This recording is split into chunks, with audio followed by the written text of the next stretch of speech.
On today's Pardon My Take, a twofer for the people. We have Randy Moss, Preakness picks, talking a little horse racing with him. Then we have comedian Nick Colletti.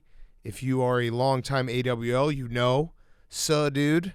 Very funny guy, does stand-up, been in a lot of stuff. And then we have the Game 2 recap of Heat Celtics, Game 1 recap of Mavericks Warriors, Jimbo versus Saban, and a very special guest for Fyre Fest of the week. Before we get into all of that, we are brought to you by our friends at Visible. When it comes to saving on wireless, Visible wins every time. Other wireless carriers hit you with costly monthly bills, tricky extra fees, and unwanted add-ons. The competition doesn't stand a chance. The choice is obvious. It is Visible. You can shell out $60 a month or more with other mobile carriers, or you could choose Visible and pay as little as $25 a month for single-line wireless with Visible. You could get cornered with a family plan by other guys to try and save, or you save solo on a single line with Visible. You could pay extra fees every month on another mobile plan, or you could do something smart and get your mobile wireless plan with Visible. Save no extra fees when you choose Visible. Switch to Visible at visible.com/pod. Get unlimited single-line wireless for as low as $25 a month. Comparison to a single line with unlimited data at other major carriers. For plan and network details, see visible.com/pod. Visible.com/pod. Get unlimited single-line wireless for as low as $25 a month. Save money so you can use it on other things. Let Visible take care of your wireless plan. That is the great people at Visible, visible.com/pod. Okay, let's go.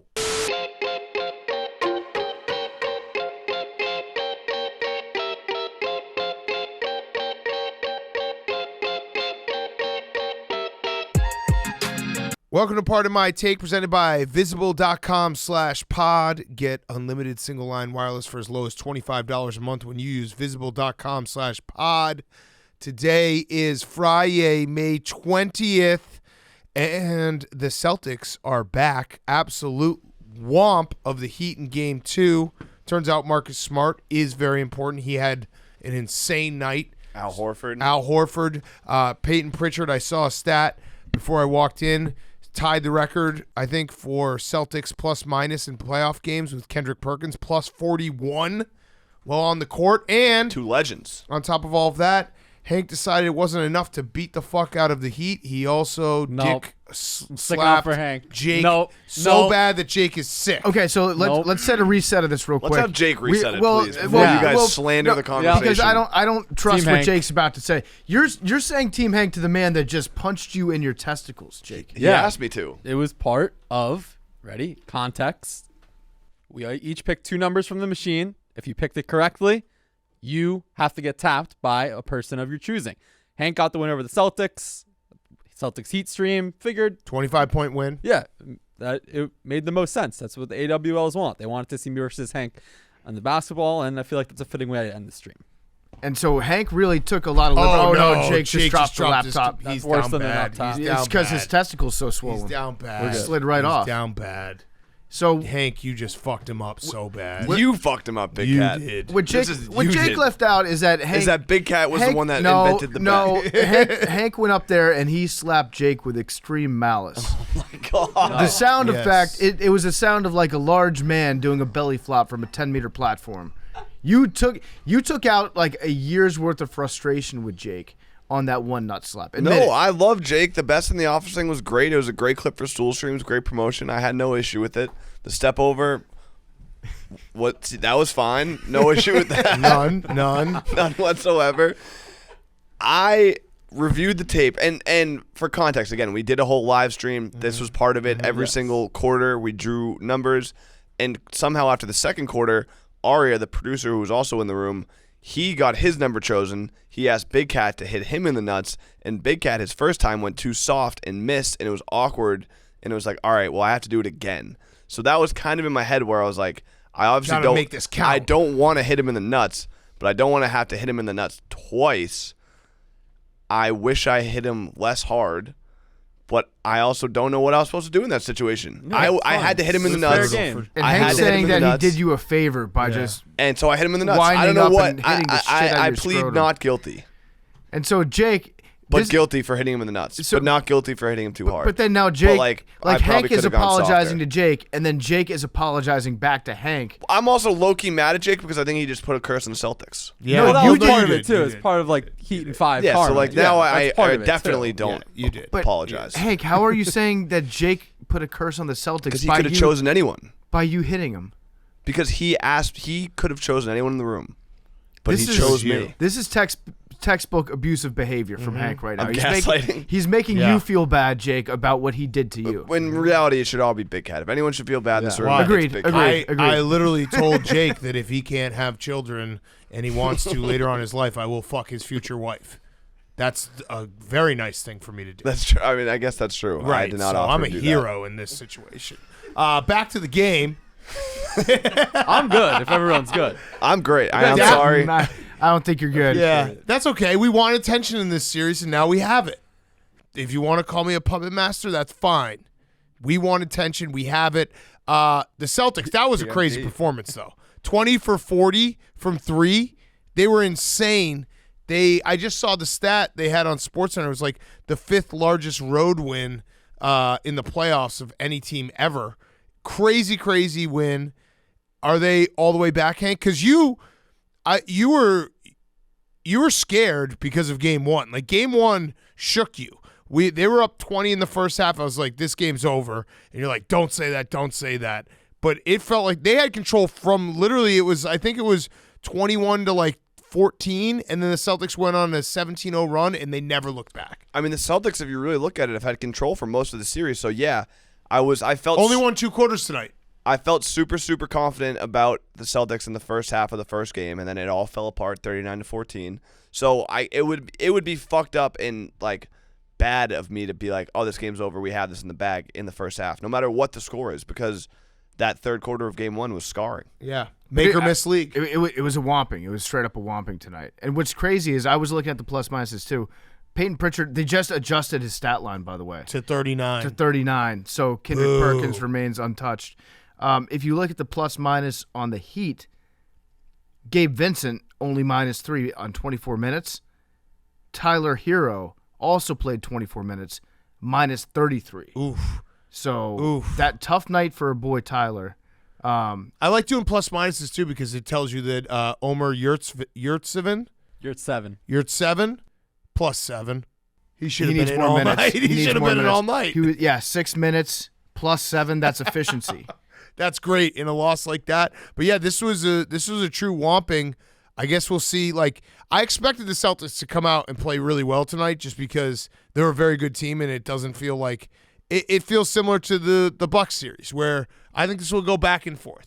I think we're gonna have a 6 or 7 game series. I think this will go back and forth. I think the Heat will win 1 game in Boston. Like both these teams are very good. You know what I and don't just want, bet on though? the team that lost the last time. I don't want it to be back and forth, but in blowouts both ways. No, I know. I agree with that. Yeah, tonight was boring. It was very boring. And Wednesday night, Wednesday was which- very boring, Yeah, we too. could talk as well. Wednesday was very boring. I mistakenly thought that Luka drinking a beer at 11 a.m. before the game was a good sign for the Mavericks. Turned out it was not. The Warriors There's also did. no way that was true. Yeah, well, it was. the Mavericks said that never it was from confirmed, another right? day. It was like that. I there's just choose no to way. believe that it's true. My problem Yes. is not with the beer. I think if you're from Eastern Europe, you should be able to drink a beer like instead of Gatorade during the game, and that would be fine. Yeah. But This is like my the problem Suns. was The Suns video. You see the Suns video of them dancing in the like hallway, and everyone was like, I was like, oh, this is before Game 7. They were like goofy dancing. yeah, I don't like that. I don't Yeah. like that. But my problem is not with the beer. My problem was he had a hookah. Oh no. It was hookah Doncic, and that's not good. That's not good for the lungs before a game. Hookah Doncic's nice. You think that's gonna stick?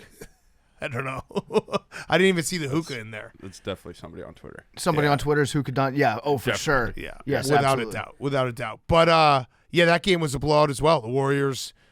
I actually think that series will be a competitive series because it's similar to what happened to the Mavs in the last round, where the Suns look like the Mavs had no answer for them for the first 2 games, and the Warriors have had moments in this playoff run where they have looked like old school Warriors, and then they have had nights where it's like, what the fuck?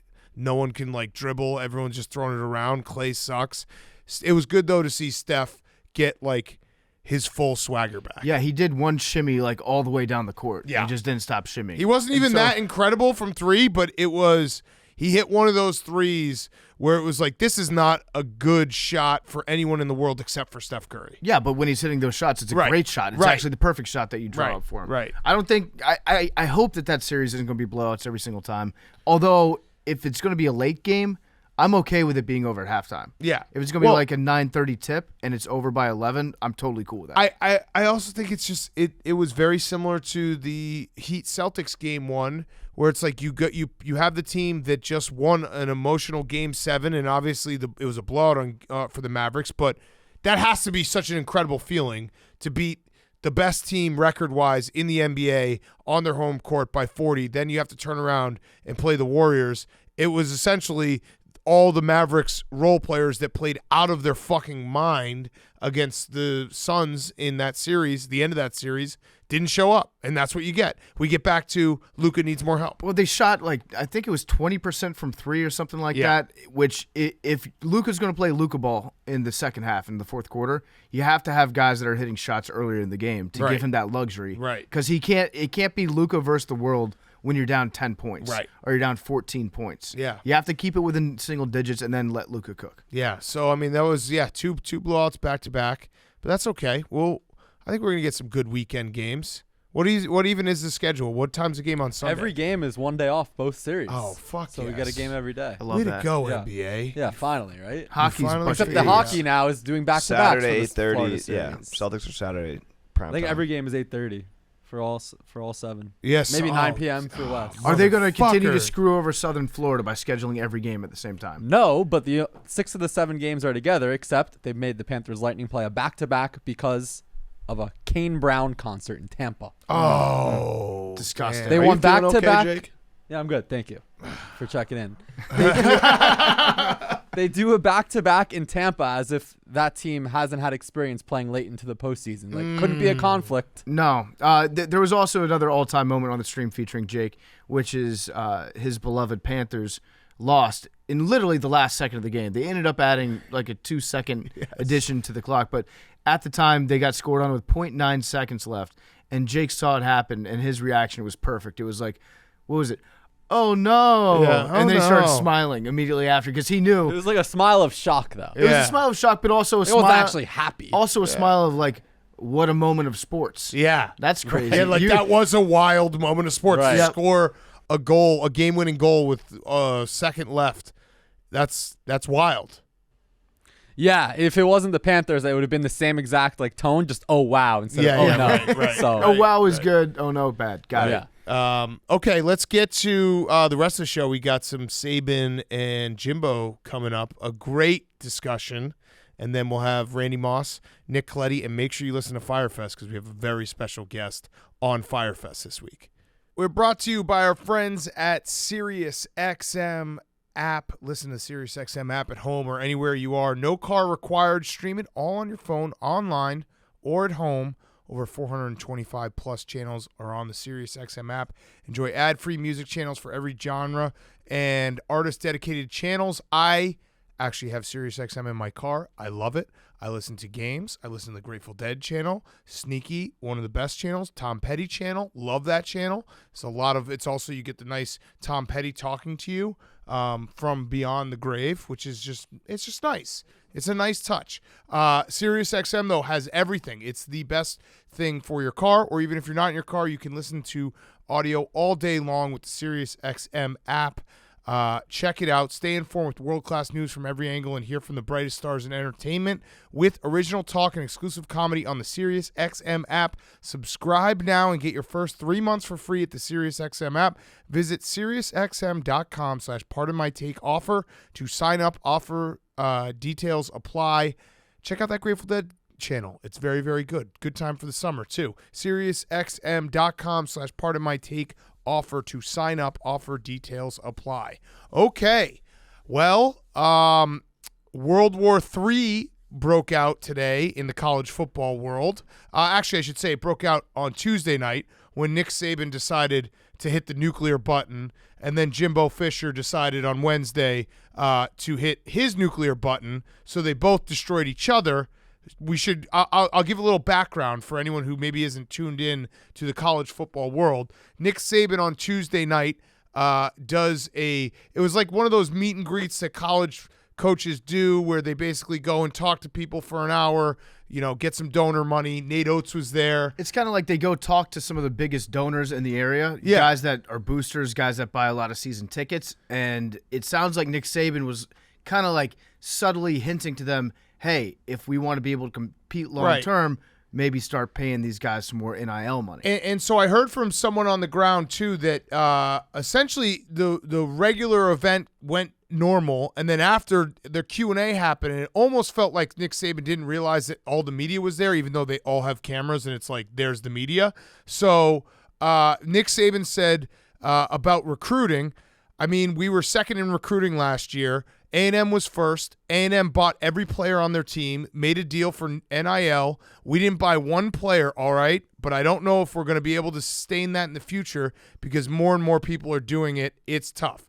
This is like, to put it in perspective, coaches just don't do this. This doesn't get done where you actually name another school and another guy out loud and say, they're cheating. I could see Lane Kiffin doing it. But Coaches outside of Lane Kiffin even don't still, do this. Lane Kiffin actually responded today. He said, for the first time in my life, I have no words. So, which is words, but whatever. Or I'm speechless.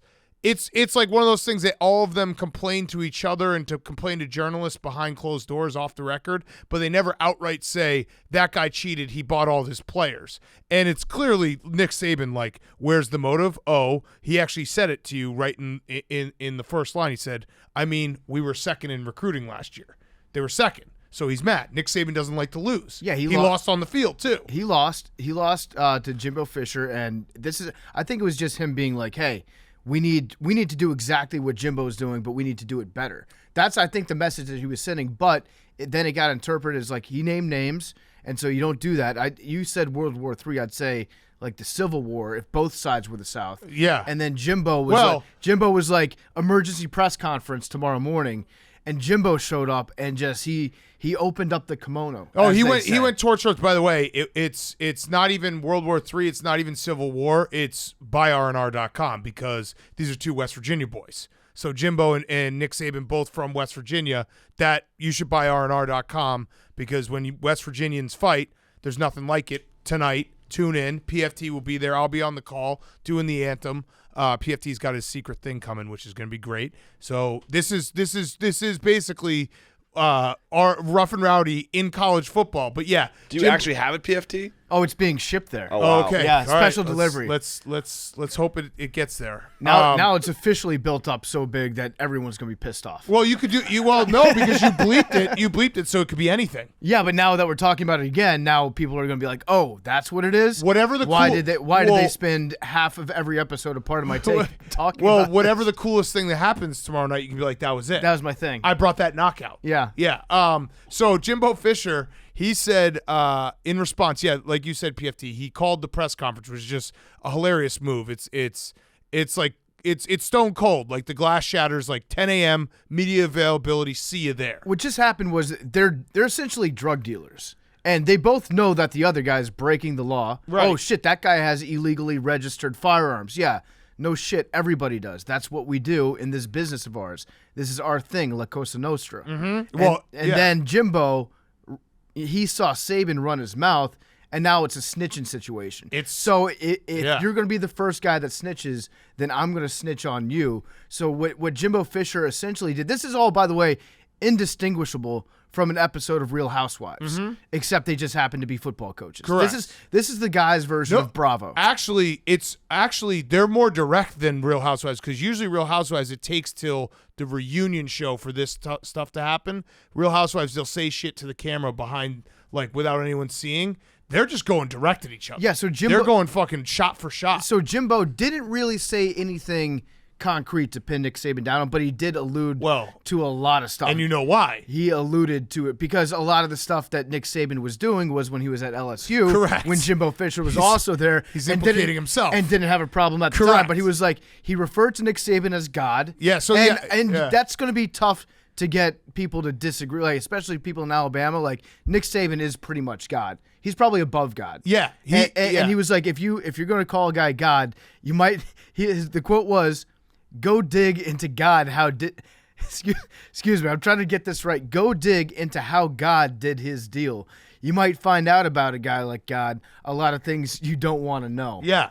He's been reading the Old Testament. He went crazy. He also said, we never bought anybody. No rules were broken. Nothing was done wrong.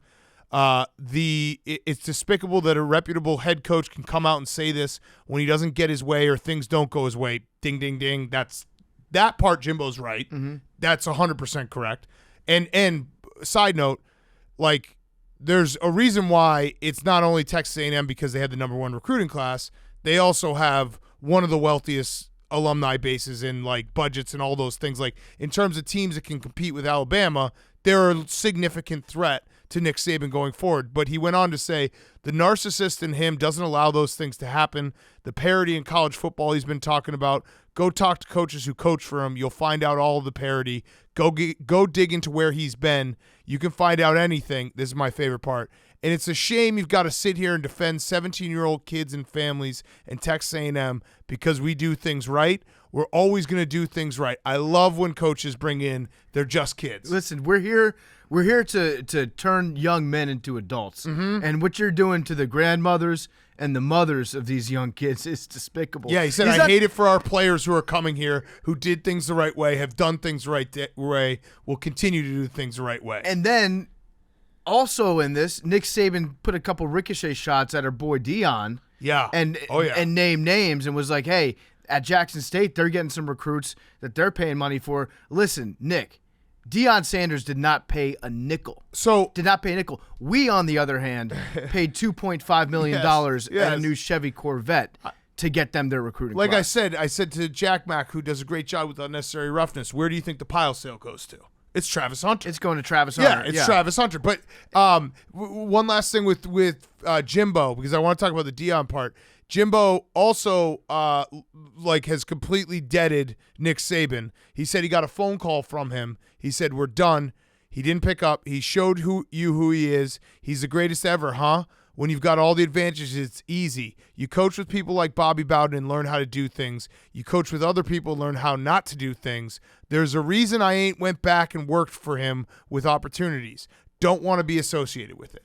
Now, because remember, Saban left LSU for Florida or for the Dolphins. Jimbo stayed. Saban came back.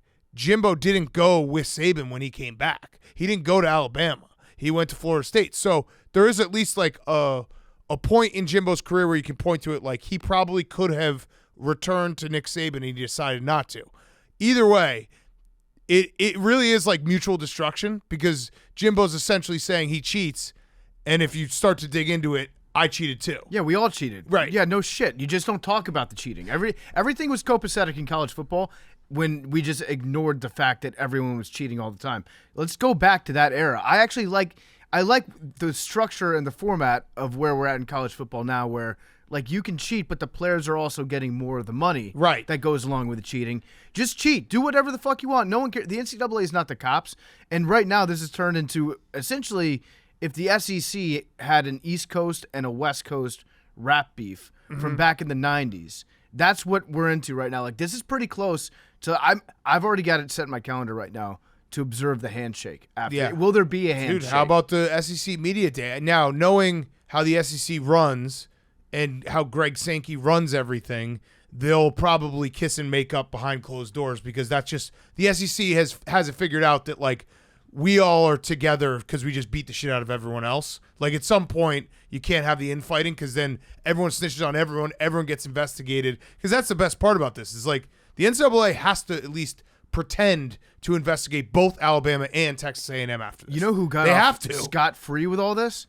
Tennessee. Yeah. Tennessee got off scot-free because they just landed that recruit from California with an $8 million NIL deal. And that didn't get brought up one time in this. So right now up in Knoxville, they're like, thank you. That's actually offensive to Tennessee that they don't see Thank him you. as Saban doesn't see him as a real threat. That's bad. And that's the subtext in all this that's kind of like bubbling under the surface is Nick Saban's looking at the recruiting rankings, and he's like, why would every 17-year-old in the country want to spend 4 years in College Station? Correct. That just doesn't add up unless there's millions of dollars involved. And which, for the record, Yeah. I agree with him about. College Station is the creepiest place on earth. Yeah, and there's like kids from all over the country where it's like, how does a kid go from California to College Station? How does a kid go from Philadelphia to College Station? Yeah. Those things, yeah. But so the Dion part, and I have a theory now. I just think Saban either is sneaky too online himself or someone close to him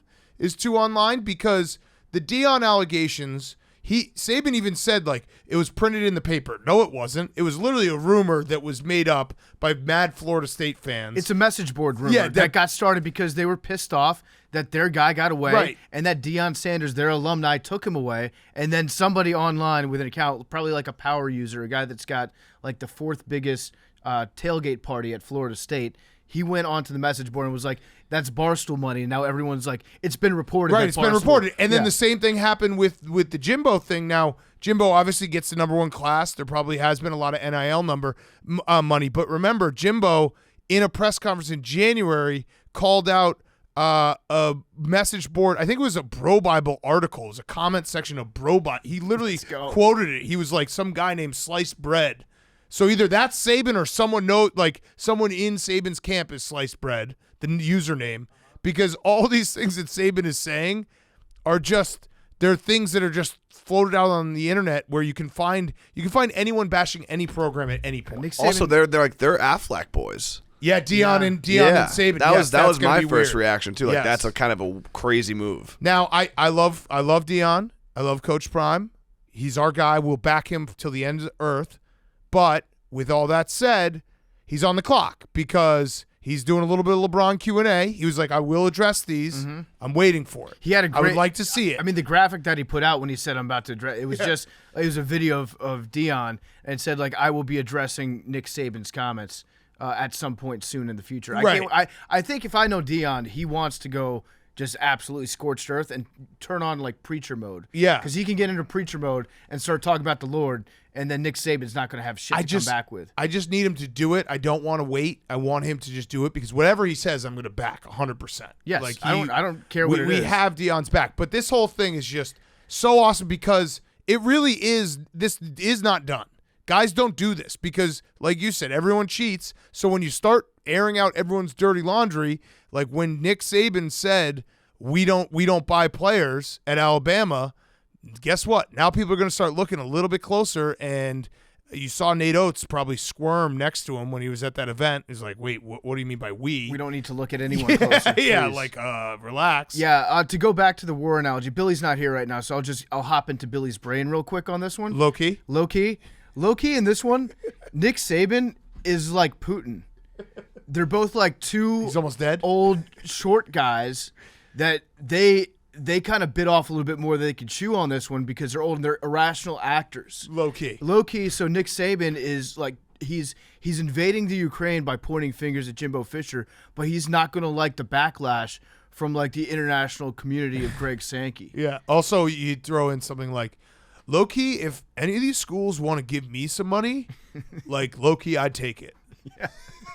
Oh, what are we ordering for dinner? Yeah, what are we ordering for dinner? We're gonna miss those while he's gone. Oh. He's gone for a Barstool show, by the way. I did appreciate Billy. I'll explain it during Fyre Fest because there's some funny. Okay, all right. So tune in for good that. story behind yeah, it. Yeah. Okay, All right. So save I'll that. save Yeah, this yeah, for save Fyre that. Fest, yeah. So yeah, either way, it's awesome. It's great to like the SEC always has us. You know, the It just SEC means more. Yeah, it really though. Like the SEC just has a way of getting the whole entire internet riled up, and it's crazy that Nick Saban did this, and then it's also not crazy because he's a really sore loser, and he's been pissed off for probably months that he not only lost to Jimbo, but he lost again to him in recruiting.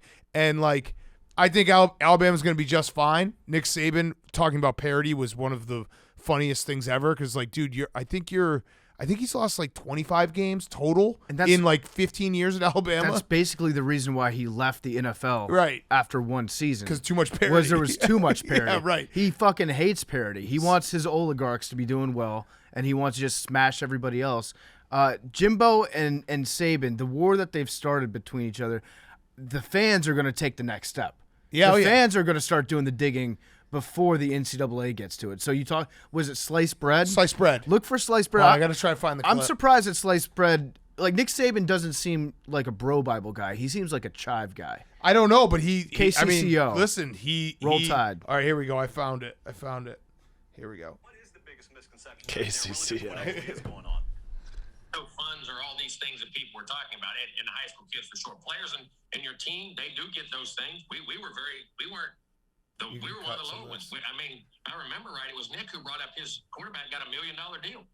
I mean, and that was great. Iowa State put out an article that they had the highest NIL deals of anybody in the country, which is legal. It's all legal. It's fine. But that had nothing to do with this class or anything else in which it went on. This is hard work by our staff. And I say it's insulting to the kids who come here that you insinuate that. And people insinuate that if things were taken off a message board. Bro Bible by a guy named Sliced Bread, whoever the heck that is, who has no clue about what goes on. But NIL is here to stay in college football. So yeah, that's Jimbo commenting on sliced bread Dude, back in February. Sliced bread's got like what a day for sliced bread. It's the best. It's the Internet fucking commenters best. are powerful, man. Expect They are. us. They are. They especially when it comes to SEC message boards and any talk of NIL being abused. It really the end of this discussion comes down to it's fun. Everyone's hand wringing. What's going to happen with college football? You know what's going to happen? It's going to be fine because essentially we just open the floodgates in like over one year. And no one knows how to deal with it, and eventually people will know how to deal with it. Like everyone's saying, NIL, what's going to happen? Transfer portal. I don't know, maybe because no one, like everyone in college athletics is in the past, and then they changed all the rules like overnight, and no one knew how to deal with it. And we're going to have this period of time where everyone accuses everyone of cheating, and then in 5 years we're going to be like, you know what, this is good because kids get paid, and we're good. And, I've always thought that when it comes to like alumni paying for players, like an investment on an 18-year-old is not a great investment. And eventually rich people are going to be like, the rich alumni are going to be like, I don't want to pay millions of dollars every single year. Well, it's going to be it will level out. It's going to be the super rich alumni Yeah. that they treat being a booster like the team is their play toy. Correct. And so at some point, if you've got like $50 million in the bank, spending $500,000 a year out of your own pocket might be worth it if you win a championship. But I've always thought like rich guys who, if they spend $500,000 on an 18-year-old to come to their school, and then that 18-year-old transfers, the next $500,000 is going to be a little harder to get out of their pocket. Oh, for sure. Because they don't like to be rich guys don't like to give up money. For sure. It's going to the coach that figures it out is going to be the coach that just like, probably a younger guy is going to figure out exactly how to deal with the NIL stuff and be like, listen, we can all break. This is the purge right now. You can break all the rules that you want because there's no enforcement mechanism behind it. And then 5 years from now, they'll come and they'll be like, hey, all that stuff that you have already done, that's now illegal if you were to do it again. Right. But right now is the time the best cheater is going to win. And I'm convinced that if the first school that actually hires a true GM who treats it like a salary cap will be ahead of everyone. Yeah. Where it's like, this is our salary cap Polian. every year. Next year our salary cap goes down because, there's not as many contributions, whatever it may be, and you treat it like professional sports, it probably will work. Yeah, Bill Polian. He relates to the youth. Yeah, he does. That's why I brought the youth that of name America. Should we talk a little PGA Championship? Our guy Max had a hot start. He had a hot start. Let's leave it at that. He had a great start. He had a great start. What an awesome start Allergies today. ruined his day. No, got allergies. But that's fine. You know what? Allergies are the mark of a healthy body reacting to poison in the air. So Max, great job. Your body's doing well. We're going Such a all pussy. positive. But yeah. No, we're going all positive. Well, yeah. I mean, if you're allergic to Like anything. I'm not allergic. Yeah. I told him to stay away from the nose spray. Yeah. Yeah. That would be dangerous. I mean, we got you giving him tips about allergies. We're in trouble. We're fine. Max, don't listen to this part. I mean, we're fucked. It's just very cool that if Max were to win this tournament, like the Oklahoma headlines out there, Yeah. every newspaper in America should be required to make that their headline. Yeah, but he's still in there. Rory's in first. Our guy Will Zalatoris In where? in second. He's in there. Brooks is in. There is a loose place. He's in Oklahoma right field. now. He's He's in in the Tulsa, field. yeah. Also, I didn't realize, but is there? I had a tweet last night that I responded. I was like sitting on the couch. The game was a blowout, and I was responding to a couple tweets, and someone was like, "Do you guys not like Brooks anymore?" And I was like, "No, we love Brooks. We actually, he was gonna come on Masters Week, but our schedule didn't work out. I didn't know that people thought there was like a beef. No, I know Dave well, has Dave, a beef. No, after yeah. the Brooks thing happened, I don't think we've had him on since then. No, but we could And have Dave Brooks has on. Right. Listen, if all of called our him persona non grata for him. if I we- talk if to we- him all the time. If Yeah. we took every enemy Dave had and applied that to our show, we would not have any guests ever. Yeah. Correct. So with Brooks, we're still on good terms with Brooks. We don't want to like spend a lot of time talking about it if he didn't play that well. He's obviously injured still, Right. and dealing with a Very lot of injured. stuff. His body, I can't believe he's fighting this off. It's crazy what he's doing right now. Yeah. So shout out to Brooks for being in the field today, Mm-hmm. despite the fact that the allergies are so bad. Brooks went out there, didn't complain a single time about it. Nope. So that's just the kind of guy he is. Also, I want to give Max some credit for mentally alphaing Bryson DeChambeau Yes. and getting him out Oh, of the that's- tournament before it even started. That's how it started because when Bryson was out, I said, like, let's go Max. Everyone's like, what, you don't care about Brooks anymore? I was like, no, Bryson is paired with Max. Yeah. That's why I'm commenting Yeah, on it. he got Bryson out the paint. Right. So he'll be just fine. There's another thing that happened that was kind of crazy that I haven't seen in a long time. Gooch hold a shot out of the bunker, the greenside bunker. And when I say he hold the shot, the ball landed in the cup. Yeah, it was a and swish. Did bounce. It was a swish. You don't see a swish that often in golf. Like, I don't think I've ever seen a swish, especially off the tee. Is that even possible in like a par 3? you don't watch enough Dude Perfect. Ovi could do it. Dude Perfect No. does it all the time. They swish it? Yeah. That's Come fucking on. sick. And John Daly led for like 25 minutes. And he smoked 21 cigarettes on the course. Wait, was that I saw Will Brinson, friend of ours, he was talking about he followed him in 2008, so that might have been why. It went reviral. It went reviral because I saw like Sports Illustrated or a website Yeah. like that posted that exact clip and they said this was today. Yeah, so I don't know if it was today, but Will reposted he had followed John Daly back in 2008, and he posted his stats from following him. He said he meticulously watched like every movement, and John Daly had 18 holes, 21 cigarettes, 12 Diet Cokes, 6 packs of peanut M&Ms, and 0 ounces of water. That's awesome. So that was back in 2000, which it could have been today I'm sure too. that John Daly Yeah. had at least 21 cigarettes today. Yes, but yeah, and Will also said that John Daly quote said he doesn't like the taste of water. Yeah, join the club, man. Diet Coke, by the way, Diet Coke, if you drink 12 of them over a 4-hour period, I think unless you've weaned yourself into drinking Diet Coke, if you just Jake, you don't drink Diet Coke, right? Correct. If I gave you 12 Diet Cokes in the course of 4 hours, I think you'd probably die. Mm-hmm. I think that would kill you. Yes. Like dip, right? All those it's like dip. Yeah. Yeah. It's the exact same thing. That's a Wampus No, cat it's of more Diet dangerous Coke. than the 21 cigarettes easily. Yes, for sure. Yeah. Just ask Donald Trump. Yeah. Trump, I mean, when he goes off on Diet Coke, that's when he's at his best. Yeah. Diet Coke. That's is- okay. I love Diet I'll Coke. keep drinking that garbage. Okay. Anything else? Hockey was awesome. The Battle of Alberta is sick. That second period on Wednesday night was absolutely incredible. But yeah, I feel bad for Rangers fans out there. yeah, that missed goal, that fucking wide open shot, and they don't close it out on the Canes, and the Canes scored with like 2 minutes left and won in overtime. Brutal. Yeah, good for memes though. He was psyched. Yeah, good for memes. Good for memes. Okay, let's get some interviews. We got Randy Moss giving you Preakness picks, and then Nick Colletti, Suh Dude, full circle, like 6 years in the making for Pardon My Take, in studio after Randy Moss. Let's do it. Are you looking to book a tee time? Well, the best way to do it is on the Barstool Golf Time app. We're going to be hitting the course this summer. Me, Honk, Big Cat's getting back out on the links. I'm working on my putting game. We're going to be using the Barstool Golf Time app to set up tee times. Search for tee times and get some deals. Search over 16 million tee times at over 12,000 golf courses in 41 countries. That's crazy. 41 countries. Let us know if you're using the Barstool Golf Time app in a different country. I want to know. I want to see some crazy courses that you guys are setting up rounds of golf in. Most importantly, when you book with Barstool Golf Time, you earn reward points towards exclusive Barstool merch. try to crack the top 10, climb the leaderboard with the most points by booking rounds and submitting course reviews. No rookie scores. Download for free in the App Store today. Barstool Golf Time. Okay, it is time for the Preakness, and we have our good friend Randy Moss back on.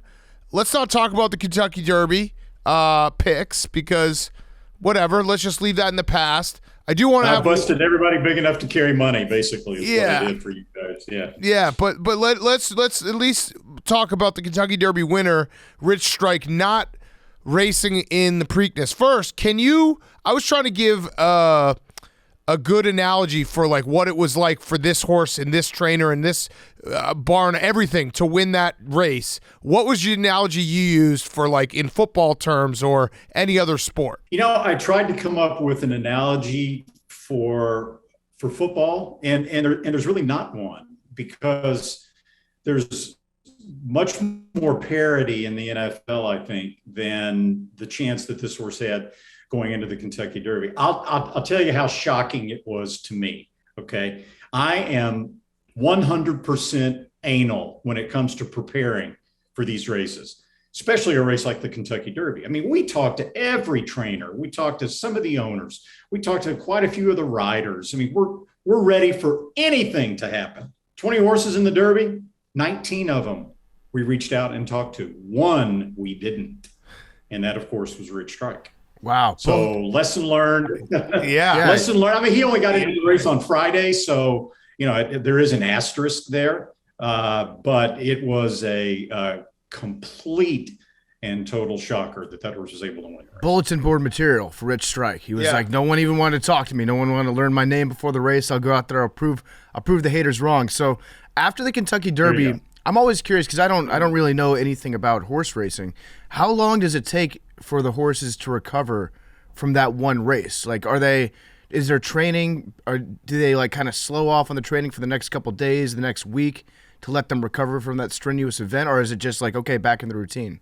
The answer to the second part of your question is yes. After a race like the Kentucky Derby, they'll take it easy on the horses for a little while, even the ones running in the Preakness. Their philosophy is, after they've trained up to the Kentucky Derby, they've run in the Kentucky Derby, whether they've won it or competed, they're fit, they're ready. So you don't have to do a whole lot between them. Just keep them happy between the Derby and in the 2 weeks to the Preakness.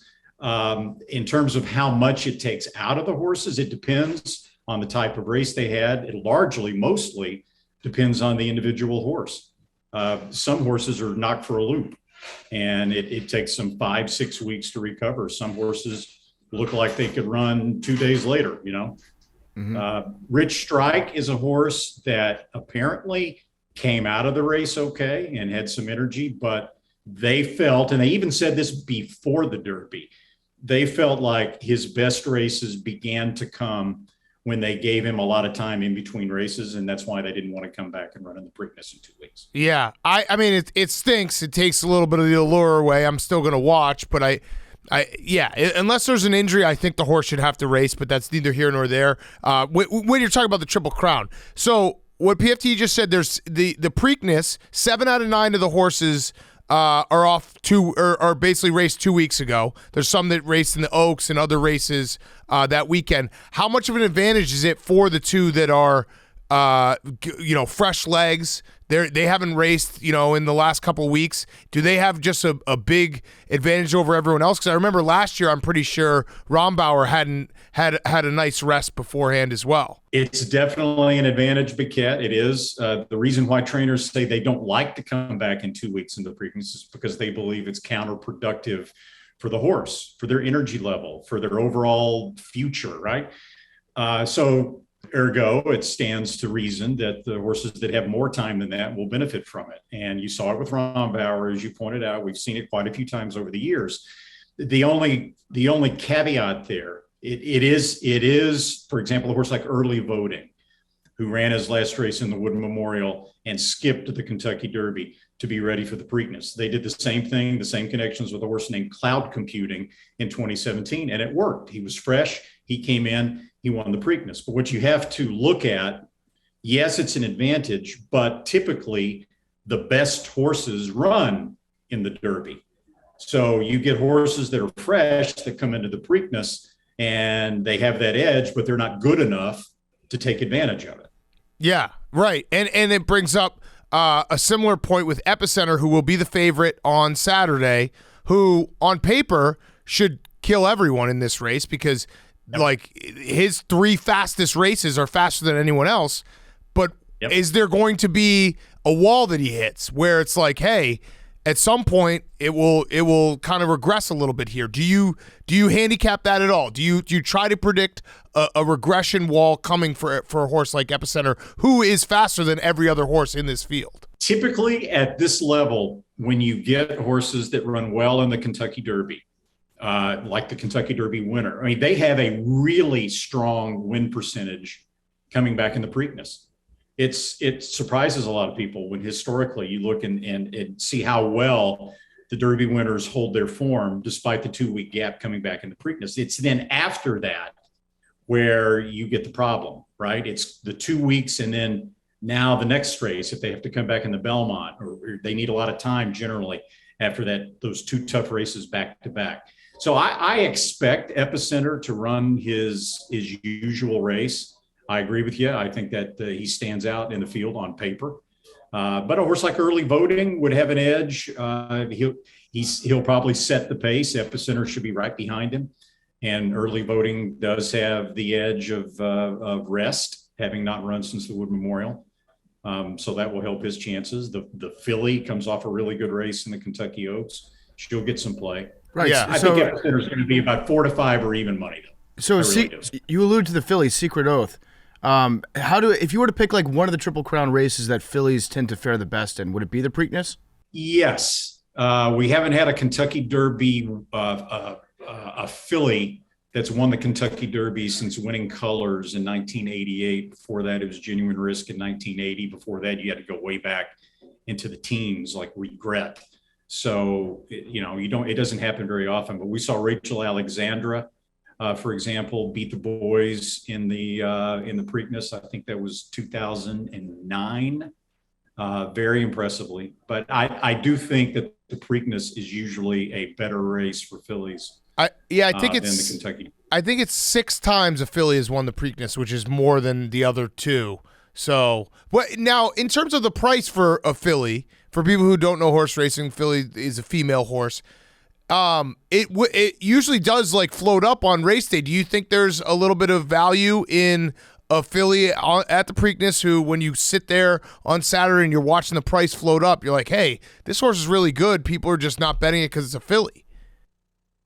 She's gotten so much publicity because of her Kentucky Oaks win and because of Wayne Lucas, and she's run against the boys before in the Arkansas Derby right before the Oaks. I kind of doubt that her price is going to float up that much just because she's a filly.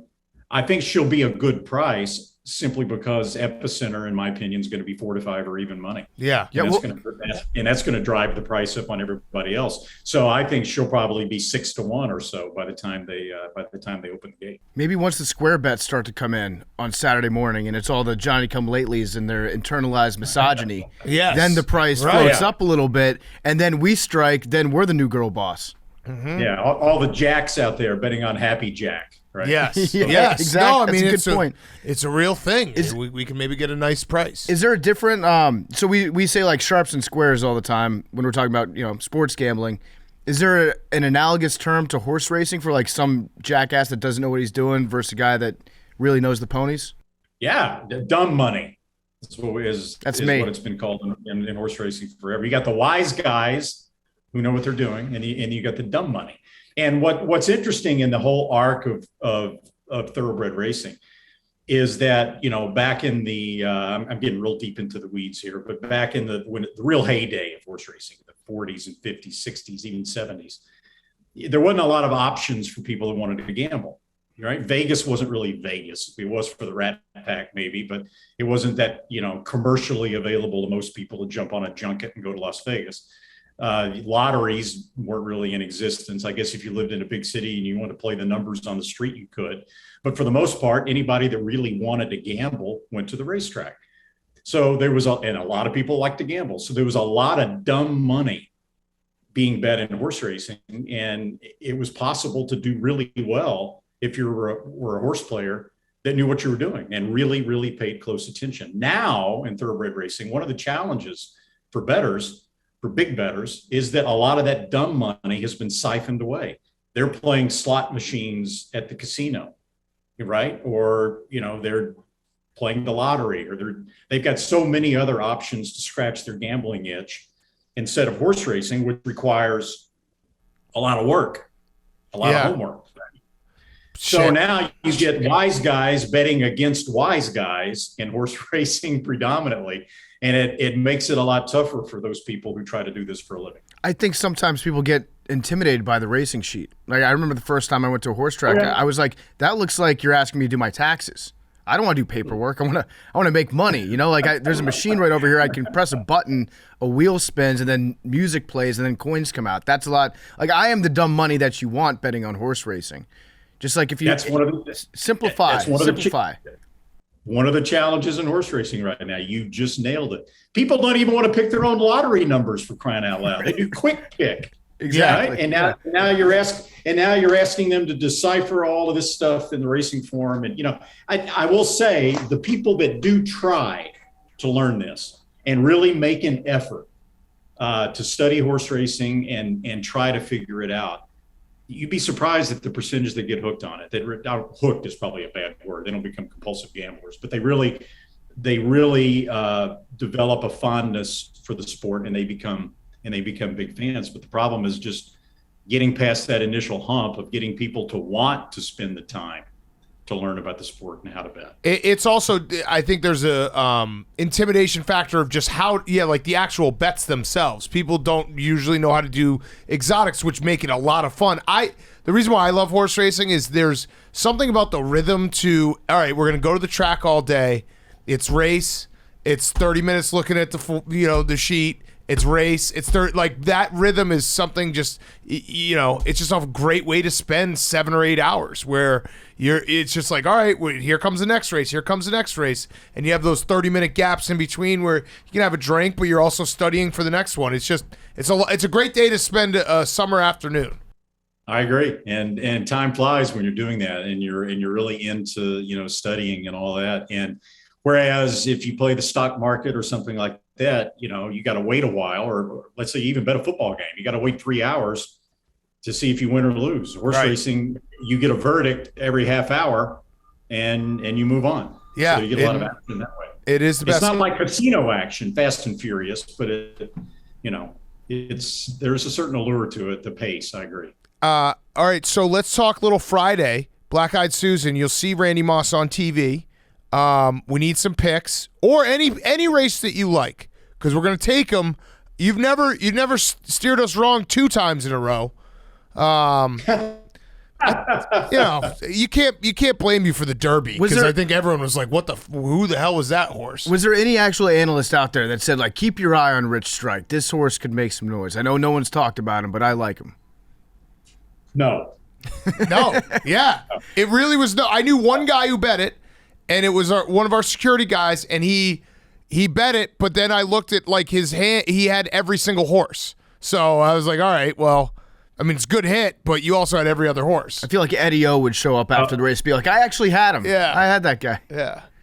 Yeah, well, there was somebody on our NBC announcing crew whose wife was at the Kentucky Derby who went up to make a bet on number 2 and accidentally made a bet on number 21 and wound up in the chips. Wow! So that turned out to be pretty, that's a awesome. Pretty fun thing there. Yeah, but it's either people just blindly betting on the longest shot on the board, or it's people that kind of fall into it that way. Yeah, no, the guy I know who bet it, he went up and the teller was like, the only horse I haven't seen bet all day is number 21. He's like, all right, put $20 on it. Yeah, so that's the exact same way. Exactly.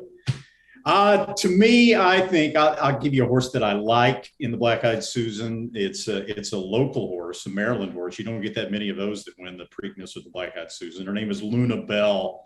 She's won 5 races in a row, and because she is a local horse and the out-of-towners are coming in, you might get a slightly better price. You might get 4-1. You might get 9-2. She's the second choice in the program line right now. Now, as far as other races, here's what I'm going to do, right? Whereas at the Derby, we knew who was going to run a couple of weeks out. The Preakness, we didn't really know until the entries came out and the past performances came out Monday night. So on some of the undercard races, I'm still trying to formulate who I like and who I don't like. But I'm going to text you, Big Cat. Okay. I'm gonna let you know. All right, when we get a little closer to 0 hour, and then maybe you can share it with your millions and millions and millions of followers. I will tweet it out. Yeah, we're going to be on a flight for an hour on Friday, so as long as we can, I think we'll be okay. But I will absolutely. I'm going to play the horses both days, so I'll absolutely tweet it out. Let me ask you this real quick. This is my last question, but. You have kids. My daughter turns 1 on Saturday. I think there's going to be a birthday party. I know there's going to be a birthday party. There's something about having horse racing on at a 1-year-old's birthday party that probably isn't the best look. How would you manage that when your kids were young? Take your phone into the restroom at frequent intervals. People will think you've got some sort of a problem with your bladder, but it's probably the best way to do it. I've actually been in that same position, and that's what I did. Yeah, because it's my job is to watch sports. So when we have family over, friends or whatever, and there's a football game on, they're like, "Oh, okay, you're doing your job." Something about horse racing, people look at it and they're like, "What? Why are you yelling at the TV at noon on a Saturday?" It's like, all right, that's a little bit harder to explain. Now, when you go into the bathroom and suddenly people hear you shouting and then you come out, they'll look at you kind of sideways. Just make sure to wipe your nose a lot right when you get out of the bathroom. That should go over really well. I think I just got to go with what always works is if I win, then you don't have to apologize, because if you win, you can have horse racing on all day, and if you're cashing tickets, no one can say anything. That's a good point. Yeah. You can also be like, look, you love ponies. Look at the ponies on the TV. Aren't they pretty? Look at the pretty ponies. We'll root for the filly in the Preakness. There you go. Yeah. Get the kids involved, right? Yes. Yeah. I got one last question, and this is probably a very dumb question, but do horses ever get endorsements and sponsorships from like athletic company? Like, has a horse ever been sponsored by Nike? No, I don't believe so. Riders have, and I know there have been some owners that have pursued that sort of thing. As far as succeeding to any great extent, no. But riders now, you notice they have all sorts of emblems and logos and all that on their riding pants, and they'll be wearing the ball caps and things like that. So the jockeys take advantage of that way more than the horses do. I just feel like that's the next step for sports marketing. That's how you get the kids interested, is you put a swoosh on the back of a horse, and all of a sudden they're like, oh, I recognize that logo. I like that horse. Or like NASCAR, just put stickers on the horses as they're racing, right? You've got one on one side, one on the other side. Sponsor the horses. I like that. Yeah. It would be very funny. Muggsy jeans on the horse's ass. Well, Randy, thank you. Good luck, and I'm looking out for that text. So I better get that text, and I will tweet it. I will tweet it out so everyone has it. We'll say I'm going to tweet it out 10 minutes before whatever race it is, so people have to be ready to go, so that we don't, Okay. I think people trust you so much that if I tweet out a Randy Moss pick, we could be betting like a 1-2, and that would suck. So. Right. So you're gonna tweet it out from the bathroom at your 1-year-old's party. Yes, right? exactly. Just regular dad stuff, no big deal. Okay. There you go. All right. Well, thanks guys. so much, Randy, and everyone tune in Friday and Saturday. Randy will be on TV. We'd love to see him there. And thanks again, Randy. See you, Randy. Yeah. Randy Moss is brought to you by the Barstool Store. You can now find Barstool merch in stores and online at Academy Sports and Outdoors. They've got Barstool Sports hoodies, tees, tanks, hats, and bucket hats. You can find new Barstool exclusives along with fan favorites and bestsellers. They got the Saturdays for the boys bucket hats, hoodies, and T-shirts. It's bucket hat season. Protect your ears. Don't be like Rory McIlroy getting all sunburned out there. It's bucket hat season, and you can find Saturdays for the boys bucket hats at Academy. They've also got our classic Barstool logo hoodie and so much more. Go to academy.com to shop now, or go to an Academy store. Love Academy. You spend a lot of time in Academy when I lived in Austin. It's a great store. Got a little bit better. They've got Barstool merch there. Go to academy.com or go in person to shop now. And now here's Nick Colletti.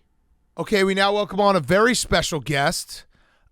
He is a star on the internet. He's done TV shows. You are a Vine star. That's what started everything, which we want to get into. Yeah. He's also a stand-up comedian. Is Nick Colletti. People who are on the internet definitely know who you are. People who don't should, because you're absolutely hilarious.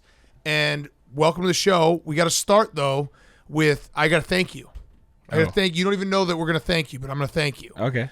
So this show, we've been doing the show for like 6 years now. Mm-hmm. PFT and I are a little older. These guys, the producers, Liam and Hank, are a little younger. And the first moment where I was like, I got to start listening to these guys when it comes to like trends and things online so that I can kind of keep, not young, but at least know what's going on, was Suh Dude. It literally was. Like they were like, you guys got to like watch this kid. He's so funny. That's awesome. And so thank you. I appreciate it because no problem. It reaffirmed that they know what they're talking about. And you are hilarious. Thank you. I appreciate that. So I'm not that funny. Well, can we talk about how that came about? The phenomenon? Are we allowed to like swear and talk about crazy fuck, shit? Yes. Fuck. Anything you want to say. We were just stoned. That's pretty much it. Yeah. Sick. There's not. People think there's like this like formula to it, but it really was just like a high thought. Yeah. Just acting stupid, smoking. Say no more. Like Yeah. I get it. Like we've all been there before. My problem is sometimes when I have these high thoughts and I start cracking up and I'm like, oh man, this is so funny. Yeah. The second I say it outside of that immediate room that I'm in, outside of that same crew, I realize like, wait a second, I was just really high. That's not actually that Right. funny. But like in this case, it transcended it. Yeah. It's the weird thing about the internet. It's like sometimes it all just the stars align, and Suh Dude was born. Yeah. So was there a moment where you were like, wait, this is actually picking up and people are using like idiot podcasters that are in their 30s are talking about it? We literally posted the video, and then the next morning I woke up and my friend was like, dude, it has 3 million views. And it's Vine, right? Yeah. Yeah. Getter, he was the other like component of Suh Dude, and Who's also part of Real Bros as well. Yep. From there, it just like totally went crazy. Yeah. Yeah, I miss Vine, man. Me too. I'm sure you do. Like Vine was one of those things that was like almost too beautiful to have. Right. You look back on it, you're like, it was so pure. You had to be funny, and people like. There was a lot of hate on Vine stars, I think, at the time. There were some ridiculous human beings that got famous off Vine for sure. Yeah. But like the fact that people were able to produce content that had to have a beginning, a middle, and an end, and be engaging and entertaining within a 6-second time period was actually good for creativity, I think. Oh yeah. Well, just that parameter like kind of forces you to do stuff that you normally wouldn't try because you're constricted. What's your all-time favorite Vine? My all-time favorite Vine has to be. There's one that Casey Fry does. It's like there's two. There's an Evan Breen Vine and a Casey Fry Vine. Yeah, that I love. I like the one. Actually, I think me and Big Cat made a Vine out of the same moment, which was Jim Harbaugh talking to Jameis Winston about sex. You got a sex problem. You addicted to sex. He's a sex addict. Yeah, he's a sex addict. He's a sexer. Is he a sexer? He is. He's big time sexer. Are you still friends with Casey Fry? Yeah. And what's Hank? You just asked because Hank is a big fan of yours as well. No, I was just gonna say like I love his dancing videos, and like obviously you guys are boys. Like, do you ever like practice with them? Like, yo, I should maybe start doing some dancing videos. Like, I haven't. I leave the dancing to Casey. I've asked him for a couple. I'm like, hey, how do you do the moonwalk? And he'll like help me out with that. and he obviously like dances all the time. Yeah, he's just like a dancing guy. Like, cause he makes it. Sometimes you're like, he doesn't look like a dancer, but then he's obviously like this dude practices dancing. He does. Like, He'll like go to the like the studio. He treats it like he's great dancer. Sure, yeah, he He's funny as trains. fuck. He trains in the studio. Yeah. One thing I always was curious about your Vines because they're so funny and you can watch them on YouTube. There's compilations.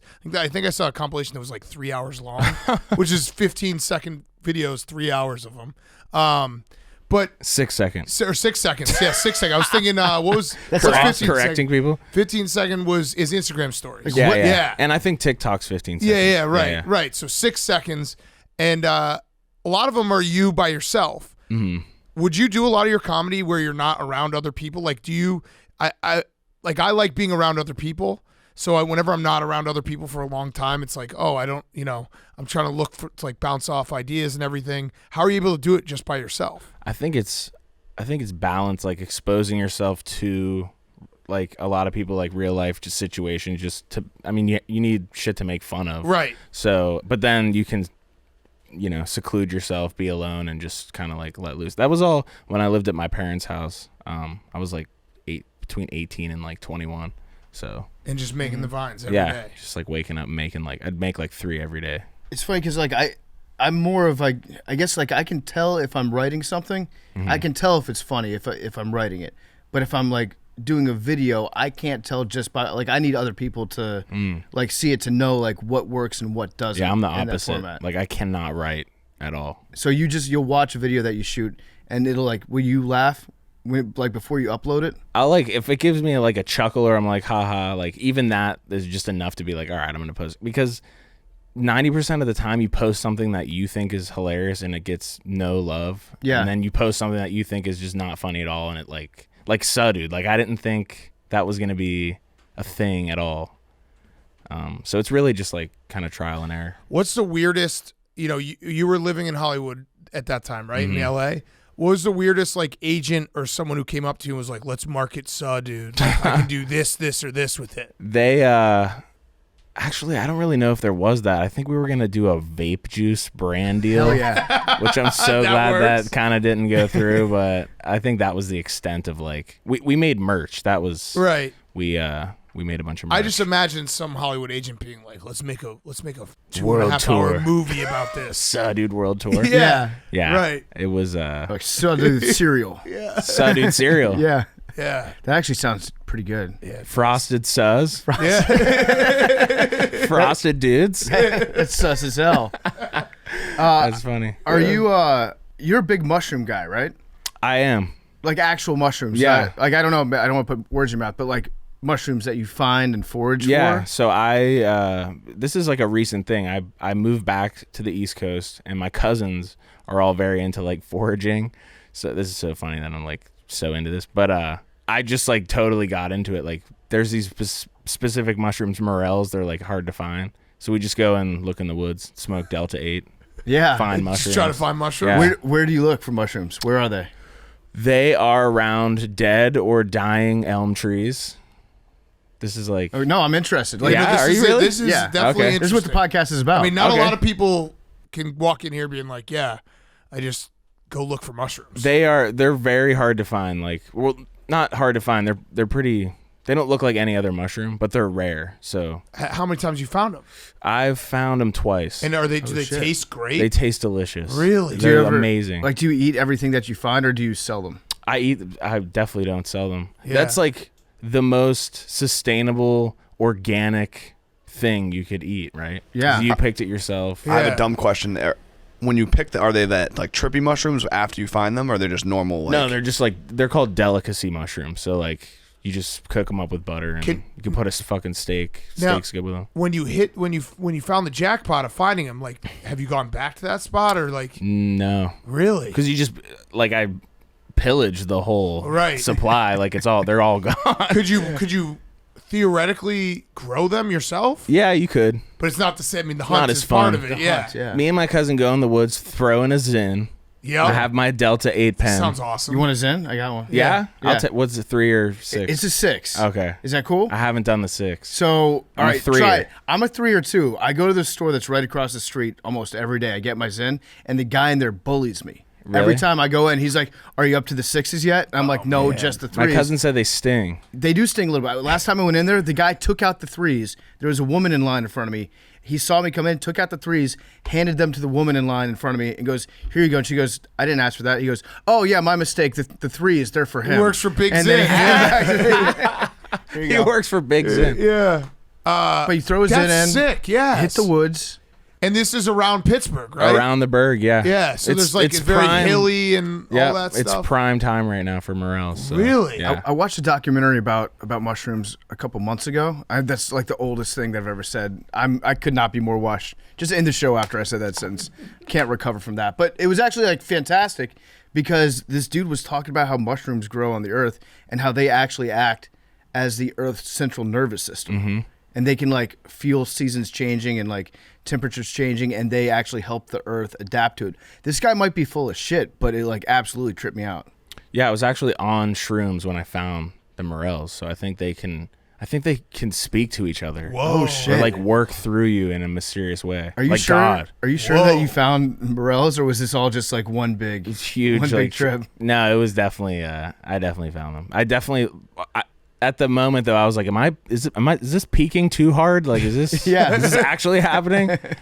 But they were good. Cooked them up. What made you move away from LA back to Pittsburgh? I was just kind of like, I lived kind of by Malibu, by the beach, and none of my other friends lived there, so it was like super lonely, and I was just like, fucking, I'd rather be around my family. So my whole family lives in Pittsburgh. You could have just moved closer to your friends. Right?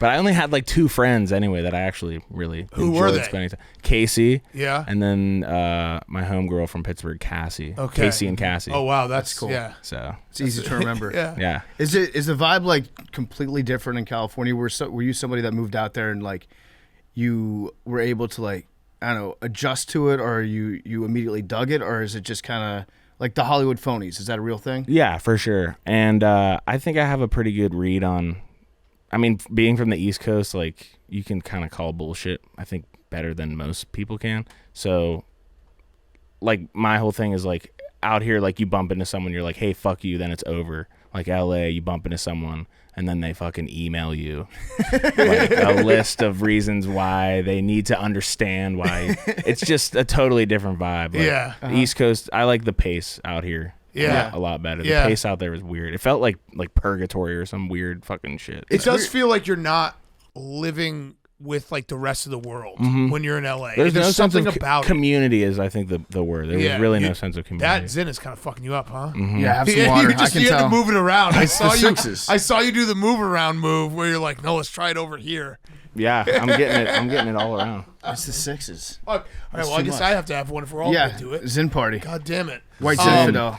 Wait, so are you're gonna have to move? You're gonna have to be back out to LA for hopefully the last season of Real Bros, right? Yeah, I mean, that's the great thing about like the internet and shit. Like, you can be remote. I don't have to be anywhere. I can catch a flight and go to Yeah. LA whenever I need to work. So I mean, that's one of my favorite shows. I mean, we had Jimmy on, I don't know, 3 years ago the first time, and I think the first time we had him on, we pretended that we had watched it, but we didn't watch it. And then afterwards I watched it, and I was like, holy fuck, this is the funniest thing ever. I wish I had watched it before we That's first had him. hilarious. We've had him on like 5 times since then, but that show is so goddamn funny. yeah, he killed it with that shit. And yeah, him and Christian went above and beyond.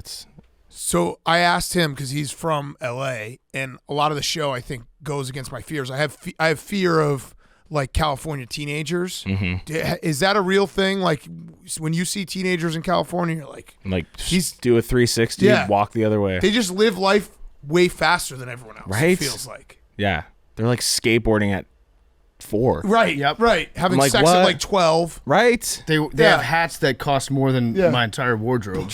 Bored with weed by 14. Yeah, they're already on to like Yeah. MDMA. Yeah. Yeah. Right. Right. Do you think that They're already on to Kratom. Kratom? Have you gotten into Kratom? No, Kratom's the worst. I haven't done it, but I've heard it helps you do your homework faster. Oh, does it really? I think it's like a focus aid. I don't know about that. Really? What What do you does it think do? of Adderall? So I tried like half of a Oh, bottle. spit it of out. Oh, there we go. We're can't tapping hang. out. Can't hang. I had to tap out. I'm buzzing super hard. I tried like half a bottle of it last summer, and I sipped it. It tastes disgusting. And then after I was done with it, I was like, "There's no way that this should be legal." Like this just. Did you feel high as Yeah, fuck? yeah. You feel like if you've ever had like wisdom tooth surgery, they give you the Vicodin or the Percocet. No way. afterwards. That's how it feels? It felt like I was on an opiate, and I was like, "There's no way." Do they sell Kratom around here? Yes, Oh, okay. They do. Do you know where?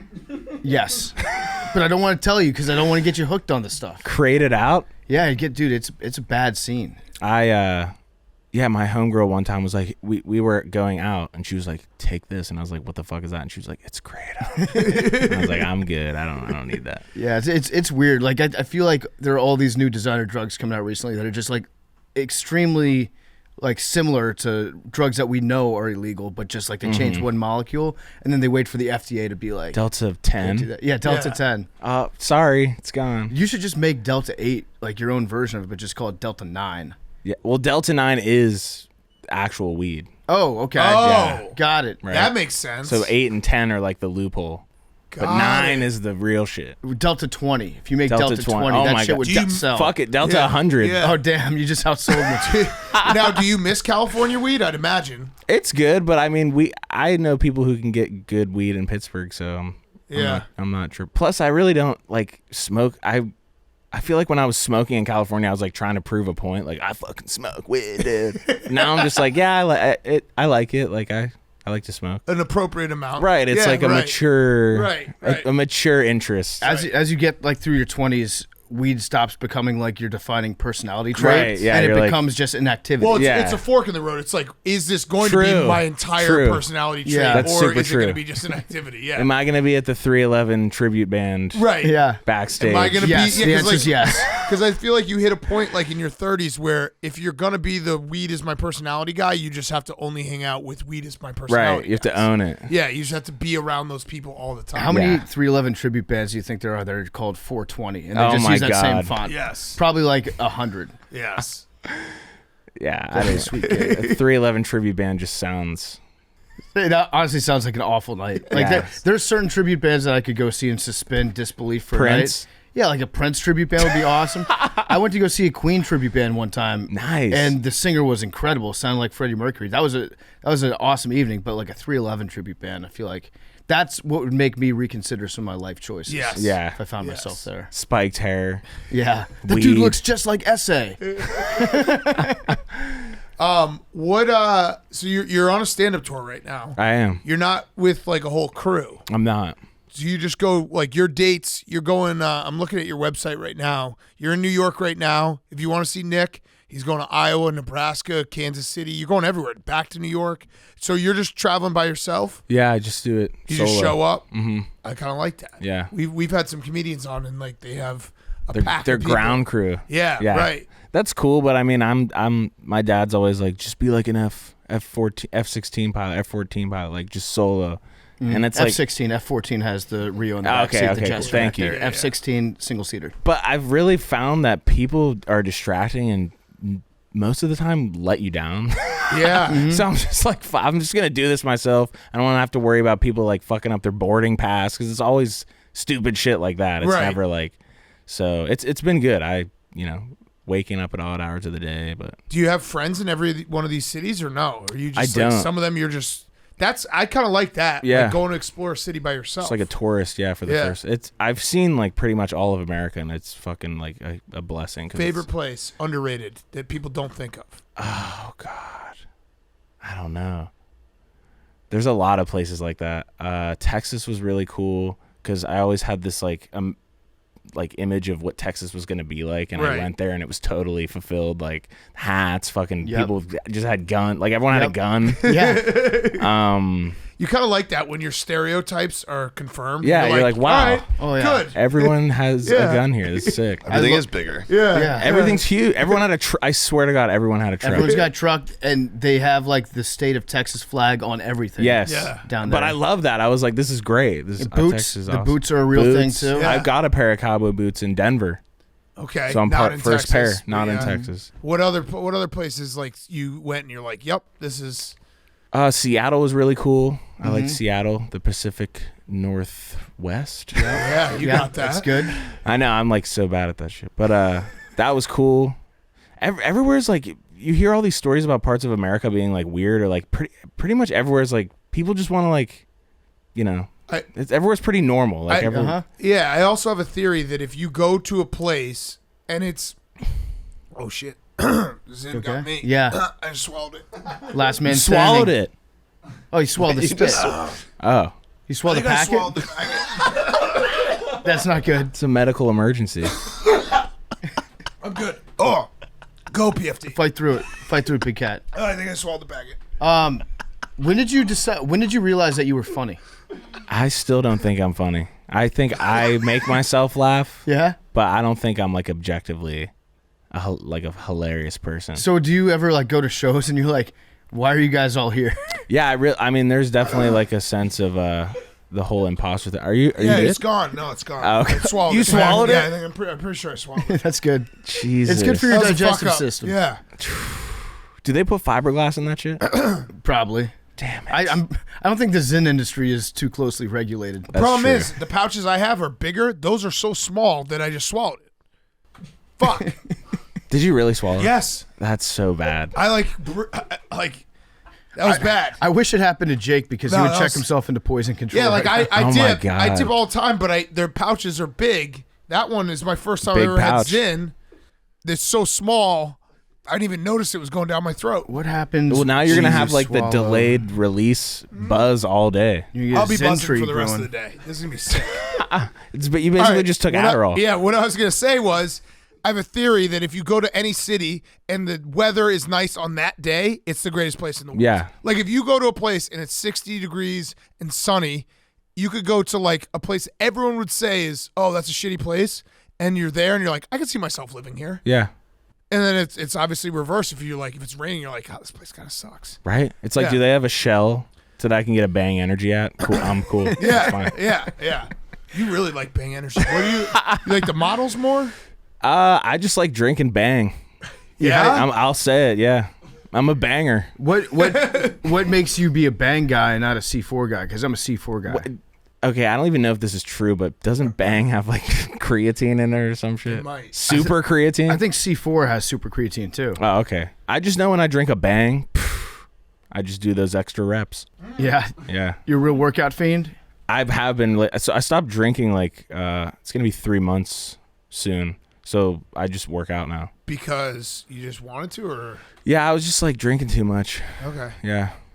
I'm on the. Like I never know if I should be like, congrats on your sobriety. No, or it's all just, good. Oh, Yeah, there's so much I still want to do with comedy, and I'm like, this isn't gonna take me to where I want to be. Yes, So, yeah. What do you want Stand to it do? up. What's Yeah. next? I want to do like movies. Like Adam Sandler is like, you can call him cheesy or whatever, but he's built a fucking empire, and Yes. I definitely envy that. The so. thing I like about Adam Sandler is he's a very loyal dude. He brought like All his homies. friends. David Yeah. Spade, They're taken Yes. care of. Rob Schneider. yes. And he films Will you movies bring and us? Legendary guest. I totally will. You bring us. I'll bring. Yes, we're all going. I'm the guy who swallowed Hollywood. a Zyn live on air. Zen guy. PF Puffed. This is ridiculous, by the way. I'm on the Zyn website it bad? trying to figure out what happens when you swallow a I'm pouch. putting mine back in. I have There you to. go. I'll take another one. I've had Fuck, no. maybe no, fuck it, I will. Yeah. I've had to answer like 9 questions, enter in like password. I had to register for an account What? to get to the website to see what happens when you. I kind of feel like a badass. I just swallowed it. You kind of are. You're an outlaw. It is way too small. I have to imagine people swallow this all the time. But they get you buzzed. yeah, They do. I'm It's like small. we got to put like sometimes an 18 works. plus on this episode. FAQs. What do you think there will ever be a point where Jimmy gets so big he won't return your call? Yeah. Yeah, I He's think there so. already. You think so? Uh-huh. Call him. I said, Jimmy, this Call is my son. Call him. Let's Name see if he him. I responds. said, Jimmy, this is my son. Name him. Yeah. Nothing. FaceTime him. Let's see if he responds. This would be great. While Zyn nicotine This is my pouches son. aren't intended to be swallowed, the nicotine and other food-grade ingredients found in Zyn are not harmful Yeah, to I'm fine. adults I'm fine. if consumed in small I'm quantities. fine. So I'm just fine. don't swallow this one. Yeah. Yeah, exactly. Don't overdo Don't it. swallow two. Right. Okay, I'm FaceTiming Jimmy. All right, let's see. If he doesn't pick up. Now, the big test would be if I FaceTime him after and he picks up for me and not you. Right? That's true. That would hurt. Oh, wow. FaceTime's funny because sometimes we get like 9 rings and then it's like connecting. Yeah. He's probably on set. This is He's tough. probably with like Kevin Hart or some shit. All right. Kevin Hart All right, picks should up. I try? Try Kevin it. Hart answers Jimmy's face up. He's like, "You got a project? I'll do it." The Rock. Give The it to Rock me is in the instead. background Yeah. holding Kevin. I feel like they just travel together all the time. Right? They're in everything. They make a bigger person when Kevin gets on Dwayne's shoulders. Yeah, that's what me and Big Cat do too. They're gonna make a super actor. I know, I'd be sad. We shouldn't tell him we were together. That's true. See who he calls back first. We're just going to do this for the next 3 He's hours. just gonna ghost both of us. He is too big time now. It's not a big deal. I actually wrote down some topics that I wanted to discuss. All right, let's Oh, go. yeah. Yes, beautiful. Hit me. Love it. Okay. Came This prepared. is great. Oh wait, Jimmy's calling me back. Oh, shit. He didn't he pick up me. closed Big Timothy. Cat to call you. I'm on Pardon My Take. I wanted to FaceTime you. They wanted to say what's up. Pardon My You Take. didn't pick up. What's up? How we doing, Jimmy? Good. Good. Look at Hollywood. Where are you at? Put it on the mic. I'm at an appointment. I'm about to see what I'm allergic to. Oh, okay, damn. What? Yeah, I'm about to get pricked by an allergist. See what is causing all these allergies. It might be the cocaine. What? Oh, nothing. You can just say plastic surgeon, Jimmy. It's not a big deal. We know you're a Hollywood actor. Hey, Nick, are you in New York right now? Yeah. Are you on a stand-up tour? Yeah, I am. How's it going? It's going great, dude. Just trying to heal the world one joke at a time. I love that. Thank you, Jimmy. I love you, dude. I love that. I'm good, man. I'm in LA. We just pitched Real Bros to some networks, Yeah. Oh, name the names.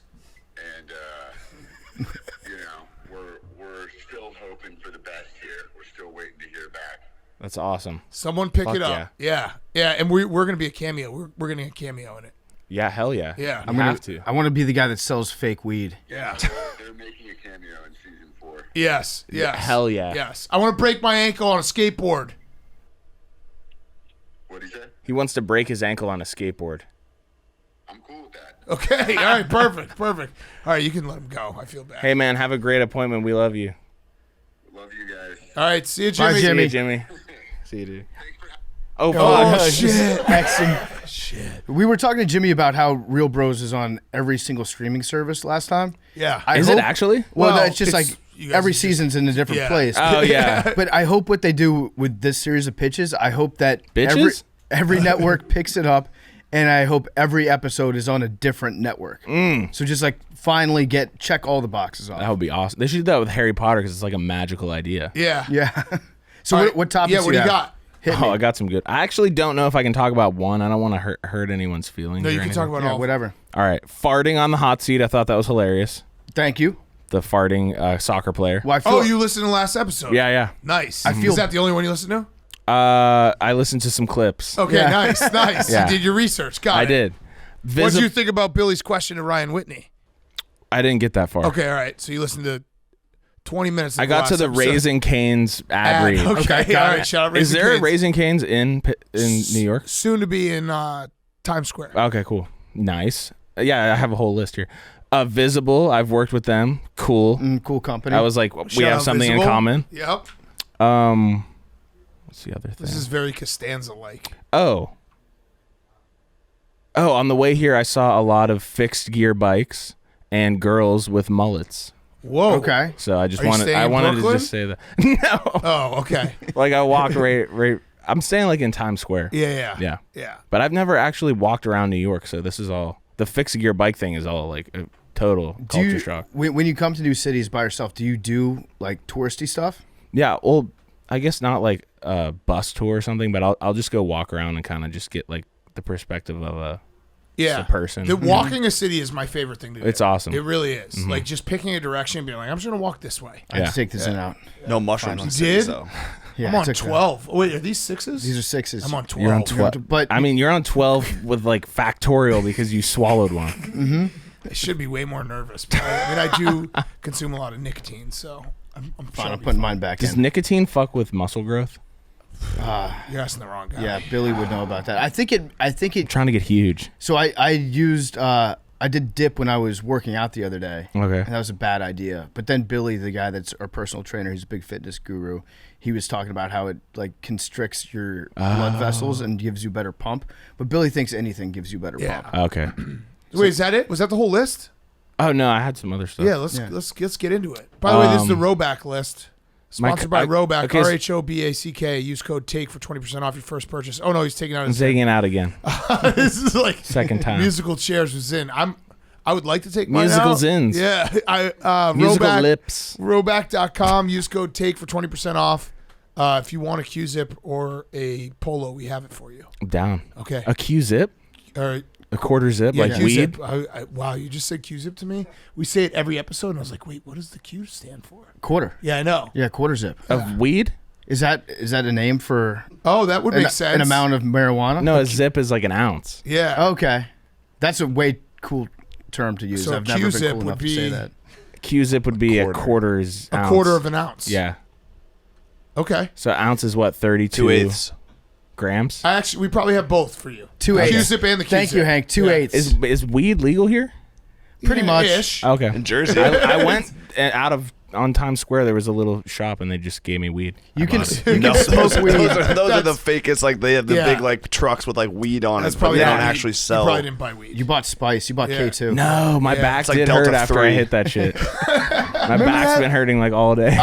I feel like we haven't heard about somebody like smoking Spice and like jumping through a window recently. That was real hot for like. That was like a 2009 Chandler Jones. thing. Yeah, Chandler Jones did it. That was. You Wow. remember bath salts?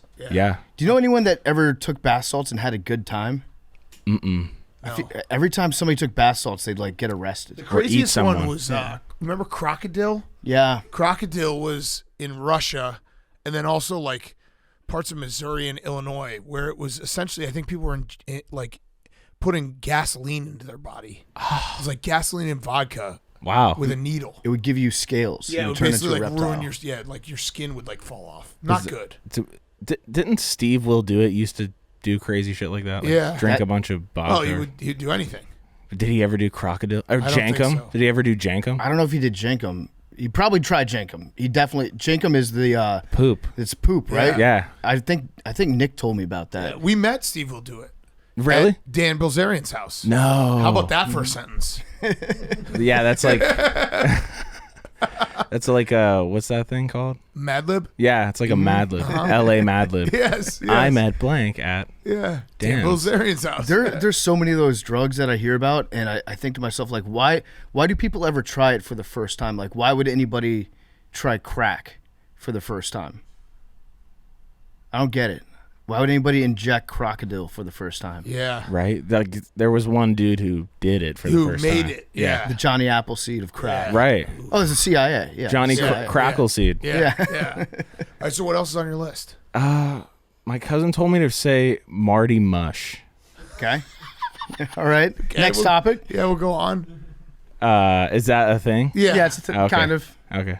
By the time it's there, it's maybe like it's been past the whole thing. Oh, okay. Yeah. What was the whole? I don't even know. He just told me to say that. He's a guy who works here. Okay. Yeah. All right. What else you got? Hard 75. Oh, I've tried. No, I think I haven't gotten more than a day in.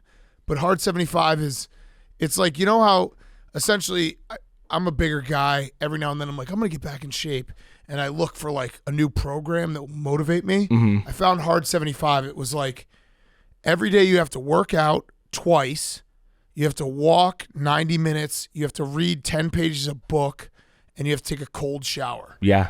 and it's hard. Workout. Yeah, it is hard. I've only done one day. I did. You're supposed to do 75. I in a did row. medium 75. Yeah.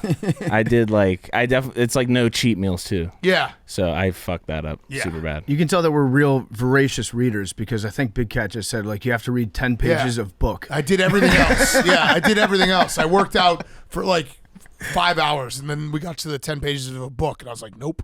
It's too hard. I think I did 2 days of actual reading. Yeah. I tried to read the Richest Man in Babylon, learn about some finances stuff. Okay. Yeah, I do a thing where I just buy books. Okay. So, but I don't read them. You girls come over, you're like, I'm an avid reader. Yeah, I'm just like, what are you reading right now? They're I just don't know. books. Yeah. Just one of those. We used to read a lot more as a society back when we didn't have cell phones when we'd take shits. Yeah. You would read anything on the Right. toilet. You would read like a shampoo bottle. I used to do that. Yeah, shampoo bottles. I can tell you like how to rinse, repeat, the whole 9 Stupid yards. like Bloomingdale's magazine. Xanthan gum. Xanthan gum was a real Ingredients. Yeah, that was in everything. Totally. Yeah, we just don't read. We just look at our phones now. Yeah. Oh, okay. Is there anything else? That was it. I mean, this has been awesome. Yeah? We appreciate you coming in. I appreciate you being here. I hope you know, like, in terms of guests, we have a lot of guests who come through here. You are high on the list of people hitting me up being like, yo, is Nick Colletti coming in? I fucking had a great time. I So, really appreciate it. You have a lot of fans, big fans in Thank this you. office. Thank you. Yeah. Yes. That means a lot. Yes. Go check out his live show. Yes. Check me out. How would you describe your live show? Just comedy. Got it. Just Do you like to laugh? Don't need I much do. more than that. It's not like me. I think people think it's gonna be me doing I the took whole. mine out. You Mine's gotta still in. swallow it. I'm done. people think it's gonna be me doing like Vine stuff or like Suh Dude, but I actually have like a stand-up act and like jokes that I've written. So it's All right. I think Go check it out. Can you do like a "This is part of my take, Suh Dude"? Sure. This is part of my take. Suh Dude. That's the perfect ending. It's and also become bookmark, because I swear to God, like 5 years ago, it was like the first thing they were like, "Hey, you should check this out. This kid is fucking hilarious." I appreciate it. Well, Thank you. do you get sick of that? Do you like that whole meme from The Simpsons? Say the line, Bart. It's honestly, there was a point where I was like, this is like a little too much, but it's a fucking blessing. If it makes someone happy, I'm like, sure, dude, I'll do whatever you want. That's a good mindset to have. I'll dance for you. You also have the walking out of the barn with like all the weed smoke. Oh, like yeah. that one lives forever. Like no one knows. Like that. I just see that all the time. People will just be like, someone was high, and then like it's that video. Okay, thank you. Yeah. I appreciate that. Well, Thank you. Nick Colletti, thank you. Everyone check it out. What's your website again? NickColletti.com. Easy as could be. Yep. Check out his comedy. He'll be everywhere. I just looked. It was literally everywhere Okay. this spring and summer. All right. I don't even know if you know that. I don't. No, it's an extensive list. So yeah, NickColletti.com. Yeah. Thank you. Thank you, Nick. Thank you, man. Appreciate it. Nick Colletti is brought to you by Helix Sleep. Why would you buy a mattress made for someone else? With Helix, you're getting a mattress that you know will be perfect for the way that you sleep. They've got a quiz. It takes just 2 minutes to complete. It matches your body type and sleep preferences to the perfect mattress for you. Everybody's unique. Helix knows that. So they have several different mattress models to choose from. They have soft, medium, and firm mattresses. I thought that it was always a good thing to be sleeping on a soft mattress. Turns out that screwed up my back, but thanks to Helix Sleep, they sent me a firm mattress, and I'm waking up in the morning pain-free. It changed my life. It honestly changed my life by changing my mattress. So change your life, change your mattress. Go to Helix Sleep, check them out, take their quiz. You can get matched with a mattress that's perfect for you. You order the mattress that you're matched to, and the mattress comes right to your door, shipped for free. You don't ever need to go to a mattress store again. Go to helixsleep.com/PMT and take that 2-minute quiz. They will match you with a mattress. It will give you the best sleep of your life. And they have a 10-year warranty. You get to try it out for 100 nights, risk-free as well. They even pick it up for you if you don't love it, but you're going to love it. Helix even has financing options, flexible payment plans. A great night's sleep is never far away. You're going to get up to $200 off all mattress orders and 2 free pillows for our listeners only at helixsleep.com/PMT. That's helixsleep.com/PMT. Okay, let's wrap up Fyre Fest of the week. Hank, Yes. go. I have a couple. Okay. Do you want the least relatable Fyre Fest of all time or a relatable one? The least one. You're let me guess. You know what it is. Your What? Mercedes broke down. No, I was gonna say you're trying to chase the high of Tom Brady sucking your dick online and the jumbotron at the Celtics game, and like life just doesn't. Roses don't smell as sweet. It is Celtics Jumbotron parquet seat related. Yep. That's the why wood. it's not relatable. Oh, I know this one. But I do take film photos with my camera. And Marcus Smart came over towards us after the game. We were sitting next to like someone in his representation or whatever, and his fiance or wife, and they're like, "Oh, let's take a picture." And I was holding my camera, and Marcus Smart was like, "Oh shit, he's got the camera." And so we took a picture on a cell phone. And he's like, "No, like you got to get one with the camera." So I was like fucking pumped, and I just handed it off to the guy that took the cell phone picture, and the camera was like out of focus, but it was a quick thing. He kind of messed up the settings, took the picture, and it just came out super, super blurry. So it's like almost worse because it's right there.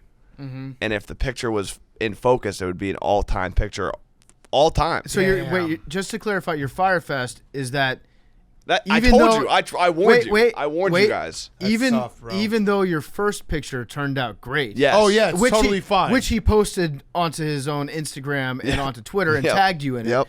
That one was fine. It's not film, but the PFT. film one is a little blurry. You don't understand. fuck, I'm not a Hank. filmmaker. If you're upset with me, I did reference this, that it's the least relatable Fyre Fest of all time. That's true. Right. It's still is going to anger people. It stings. No, it'll anger people because Hank's right. Like, that sucks. It does. I'm sorry. It's brutal, dude. I'm sorry this is happening. There's so a high sad. that I get. It's like it truly is like, it's kind of crazy that taking film photos. All my photographer AWLs out there, I'm sure there's a bunch, But you take film photos and you get the email. It's like your photos are ready, and you don't know because when you take them, you don't know if they come out good or not. So it's a very exciting feeling to look through them and see which ones are good, which ones aren't, and getting to that. And it was the last picture of my camera roll, so I was like scrolling through, so nervous, so excited, and then getting to it, and it was just blurry. It was just pain. That's tough. That's brutal. But So- we do have the cell phone one. He did post on his Instagram. That is true. No And, big So- and on Twitter. Yeah. And Yeah. tag you. So Yeah. what? Your second Fyre Fest is it that you have to pay more taxes now that you're in the C-suite and you make $10 million a year? No, What is that's it? that's Oh. not it. I don't pay taxes. Oh, denied one of those things. No, Hank's a sovereign citizen. my internet, like it's just absolutely mangled. Like I've troubleshooted it. I've unplugged it, plugged it back in, rebooted it. Have you checked for squirrels? I have not checked for squirrels. That's what it felt like though. I've been in that mode this week where it's like my internet's fucked up. I don't know the reason why. I don't know what I can do to fix it. For people who don't know that reference, Barstool Sports back in the day, our whole entire company almost came down because a squirrel was eating the wires in the main office. It could have been. We could have all just been not sitting here right now if that squirrel had finished the job. And it came back. Yeah. Like we had it. We like eventually it was like I would get screamed at for the internet not working, and literally like finally I go back, find the router, and there's like it's chewed through by squirrels. And then we like fix it. We thought we set it up. 2 months later, it happens again. And meanwhile, literally every day, like Dave is just yelling at me, like, "Why is the internet fucked up?" I'm like, "I don't fucking know. Like I'm not an internet guy." Like, and I go and it's literally the squirrels, and I would be like, "It's the squirrels." It's like That's a real conversation that would happen, which is crazy thinking back. But that happened like on a regular basis. Like, are the squirrels back? Yeah, this is basically the like Business Insider spent countless hours and days and resources to try to bring us down, and a squirrel could have done it. Yeah. Like they don't realize. He's a little bitch, that squirrel. They could have brought a squirrel into the office and probably taken us out. How long do you think it would take if everyone's internet went down? Like the world's internet went down. How long until I think about that all the time. utter chaos ensues? I think it would 10 be minutes? Not long, yeah. I'd say under 10 minutes. Yeah. Because people would like probably run to ATMs and run then to the the streets, ATMs wouldn't yeah. work. Traffic lights would get fucked up. They're hooked up to the cloud probably.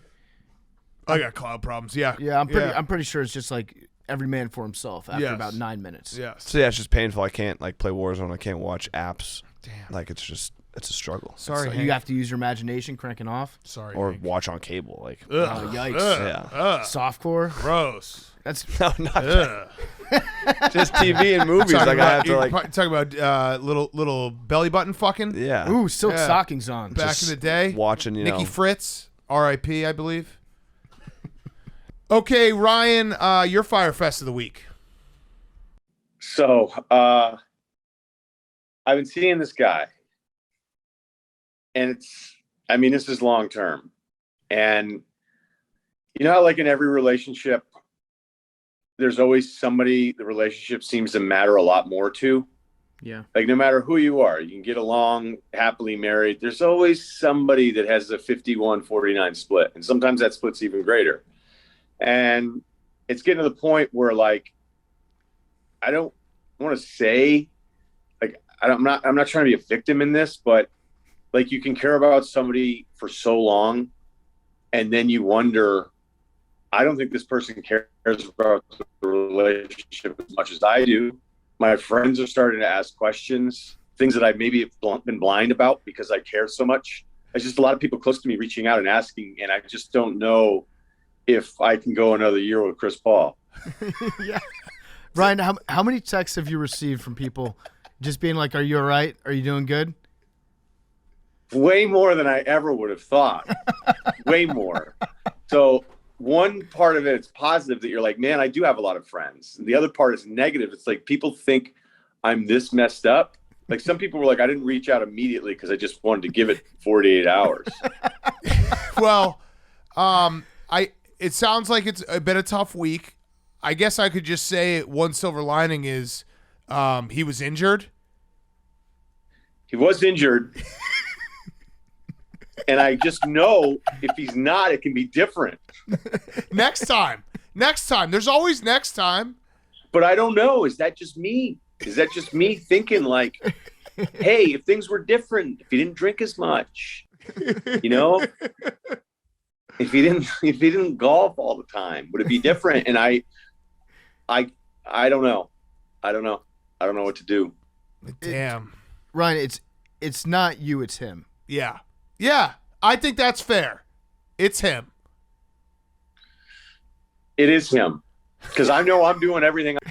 Yeah, you are. Yeah, you like are. Too much sometimes. You've gone out of your way to Right. accommodate him in this relationship. Right, exactly. And frankly, he has not shown you the respect. If not for him, if he doesn't want it for himself, if he's fine with having no rings and choking away all these big leads in the playoffs, Five and times, just 2-0. not He showing returned up a couple of them, ever to point in out, the NBA playoffs. But I'm doing it again. Yeah. If he's fine with that for himself, he should at least know that there's a man out there that believes in him so much that he's basically made it his entire brand to be. You're like a random like burner account on Twitter, like Chris Paul #1 stan, ultimate defender. That's what you've gone to the lengths to brand yourself as. And if he doesn't respect you enough to show up for you, then I think it's best that you're just going your separate ways and that you're alone. He doesn't deserve you, Ryan. That's what my friends keep saying. Yeah. You could do so much If better. I could, though, for just a moment, permission to be candid granted. Can I push back a little bit on that #1 stan branding that you were throwing at me? Because I think that's some of the biggest loser comment we see on the internet, where I think I've been very pro Chris Paul. I don't know that I do one of those, like, every time somebody does something, I do a Legault tweet. So, yes, I've been supportive, but, you know, Ryan, I don't know. Am I making excuses? I'm going to leave you with one thing. Have you thought about maybe it's a big world out there. There's a lot of guys out there. Have you thought about rooting for a winner like Patrick Beverley? Oh, he's still hurt. Maybe it would make Chris mad. Maybe he'd finally start caring. Yeah. You should. You need a rebound. You should become a Pat Bev stan, and then Chris Paul will use that as motivation to finally win something in his life. Honestly, a lot of us don't know what we have until it's gone. Yeah. I just don't know if I could do that to Chris at this age. You got to. You have to, But- Ryan, for your own sake. Yeah. He doesn't deserve Like you. Pat Bev made some good points even on the second day. All right. Well, thank you, Ryan. We appreciate it, and we're always here for you, man. Yeah. Um, Just out of curiosity, one got to go. Chris Paul, LeBron James, Kyrie Irving, Giannis. One got to go. One got to go. Shelter, water, companionship. We know what I got rid of. Yes. All right. Thank you, Ryan. Okay, PFT, what's your Fyre Fest? It's kind of a group Fyre Fest for all of us. Oh, okay. And you might have seen these videos and earlier this week on social media. We've found ourselves into a jeans ripping problem on this podcast. I don't think it's a problem. It's kind of a problem because now it's just sneak attack Great for on views. jeans. It's sneak Very attack funny. on jeans. So originally it was started as a social media trend that Billy spotted. He wanted to reenact. We, staged a few of them because they're funny to see somebody's pants get ripped off. But now people's pants are actually getting ripped like impromptu. It was the most obvious conclusion. Oh, it's it not was, over. Yeah, no. I'm saying like the fact that Billy was like, "Hey, we got to do these videos," and the first couple were He volunteered himself. He too. volunteered himself, but it was so obviously going to end up at this point where it became real that we were actually trying to rip each other's jeans off our asses. So now it's like you got to be careful. You have to bring like a backup pair of pants to the office, and everyone's looking over their shoulder all the time. It's going to end. It's going to end poorly. I don't know how it's going to end, but I just know that no one's going to be happy, and we're going to get into a small fight about it, and then it's going to be no more pants ripping. Correct. Ever. It's the ball taps all over again. Correct. Absolutely. That's where we're at right now. Also, my balls got shown online in one of the videos, and Billy told me that he had edited it out, but he very clearly did not edit out my testicles. Yeah. So, hand up, my balls are out there. What were you going to say about Billy, Hank? Oh, so do you want to explain where he is, and I'll give a Oh, little yeah, backstory? well, It's he's- just funny. It's just he's a very Billy. Yeah, he's on. We're doing a most dangerous game show for Barstool, where a bunch of people are going in the woods filming a show. It's going to be great. Every AWL should watch and root for Billy. It made me laugh that Billy tweeted out like, "Going to the woods for a week, no cell service," like basically making himself seem like the hardest dude ever, and that he was like going to go find himself, just leaving out the part that it was his job, and he's going for Barstool, and he's going to be sleeping inside of a house the whole time. No, they're saying intense. Oh, okay. All right, it's like good. if you win challenges, you might get a night in the house or whatever. Billy did make it seem like he was Henry David Thoreau Yes. going to Walden Pond. Correct. And he's like, I'm going to be here. I'll reemerge in town once every 6 months to sell some beans, then back to the woods for me. Lewis and Clark. Yeah, I'm no, just going to in go reality, find myself. He's competing in a reality competition. That And is if he his wins, job. he gets money. And he also tried to get me to pay for his new foot shoes, which was an all-time Billy conversation when he's like, hey, can I expense these new, what are they called? Toe shoes. Toe shoes. And I was like, for what? He's like, for this show we're doing. It's going to be on Barstool. And I was like, are you going to wear those toe shoes after? And he's like, yeah. So I was Billy, like, okay. Billy did leave behind his last will and testament in the studio. He signed it and everything, so it's legit. It simply says, if I die, put me with Harambe. Low-key? Billy. There's no low-key on there. And then a very Then I don't believe it's Billy. elaborate signature from Billy on there. I don't believe it's Billy. So Logan, he like runs all of the Barstool reality shows. He was kind of casting it, and they told every contestant it's going to be like, you're going to be living outdoors. It's kind of going to be like Fear Factor-esque. Just know that before you say yes. Billy said yes, like right off the bat, was like, I'm in. Then he kind of called me, and they're like, we need like 3 or 4 more people. We need someone that like, knows the game, knows the strategy. I was like, oh, maybe Jake. Jake could be good. I like kind of like put, not the full court pressure, but I was like, Jake, you should do this. It'll be good, blah, blah, blah. He was like, oh, I don't know. Like, it's kind of like, I don't really want to do it. It's a little bit outside my comfort zone. It's like, fine, no worries. Billy, after immediately saying yes, when he was like finding out what the challenges were, or like what they might be, he started freaking out because it was funny because I tweeted about it today and everyone was like, oh, Billy's going to win this. Wild Bill, Wild Bill, Wild Bill. Yeah, right. And meanwhile, he's been like freaking out about like what these challenges are going to be. Like like Jake, I like was like, I want you to do this, but if you don't want to, that's fine. He was like, yeah, I just don't like, I'll let you explain it. I also knew it would be Heat Celtics. Right. Yeah. So it kind of worked out. But like it was very like, he had way more pressure on him to do it, and he still said no, which is like very respectable. No worries. Billy said yes, and then after saying yes was like, whoa. Like, are we going to be doing like scary stuff like bugs? It's like, yes, like that's exactly that's exactly what you signed up for. Like, so what kind of woods did he think he was going to? Yeah, like where there'd be no bugs. It's going to be very funny to see how he actually does on the show. Like, I actually can't wait because everyone's like, "Oh, Wild Bill, Billy lived in the bunker, all this stuff," but he has been freaking out. Yeah, no, he and it was. I had like a little interaction this morning because they were all here getting ready to leave, and he was wearing his toe shoes, and I was talking with him and Little Sass, and Billy was like, "I already have a leg up because I have these toe shoes. Like, I don't have to take them off." And Sass was like, "What do you mean you don't have to take them off?" And I was like, "Are you not going to take them off to sleep?" He's like, "Why would I?" It's like, "What?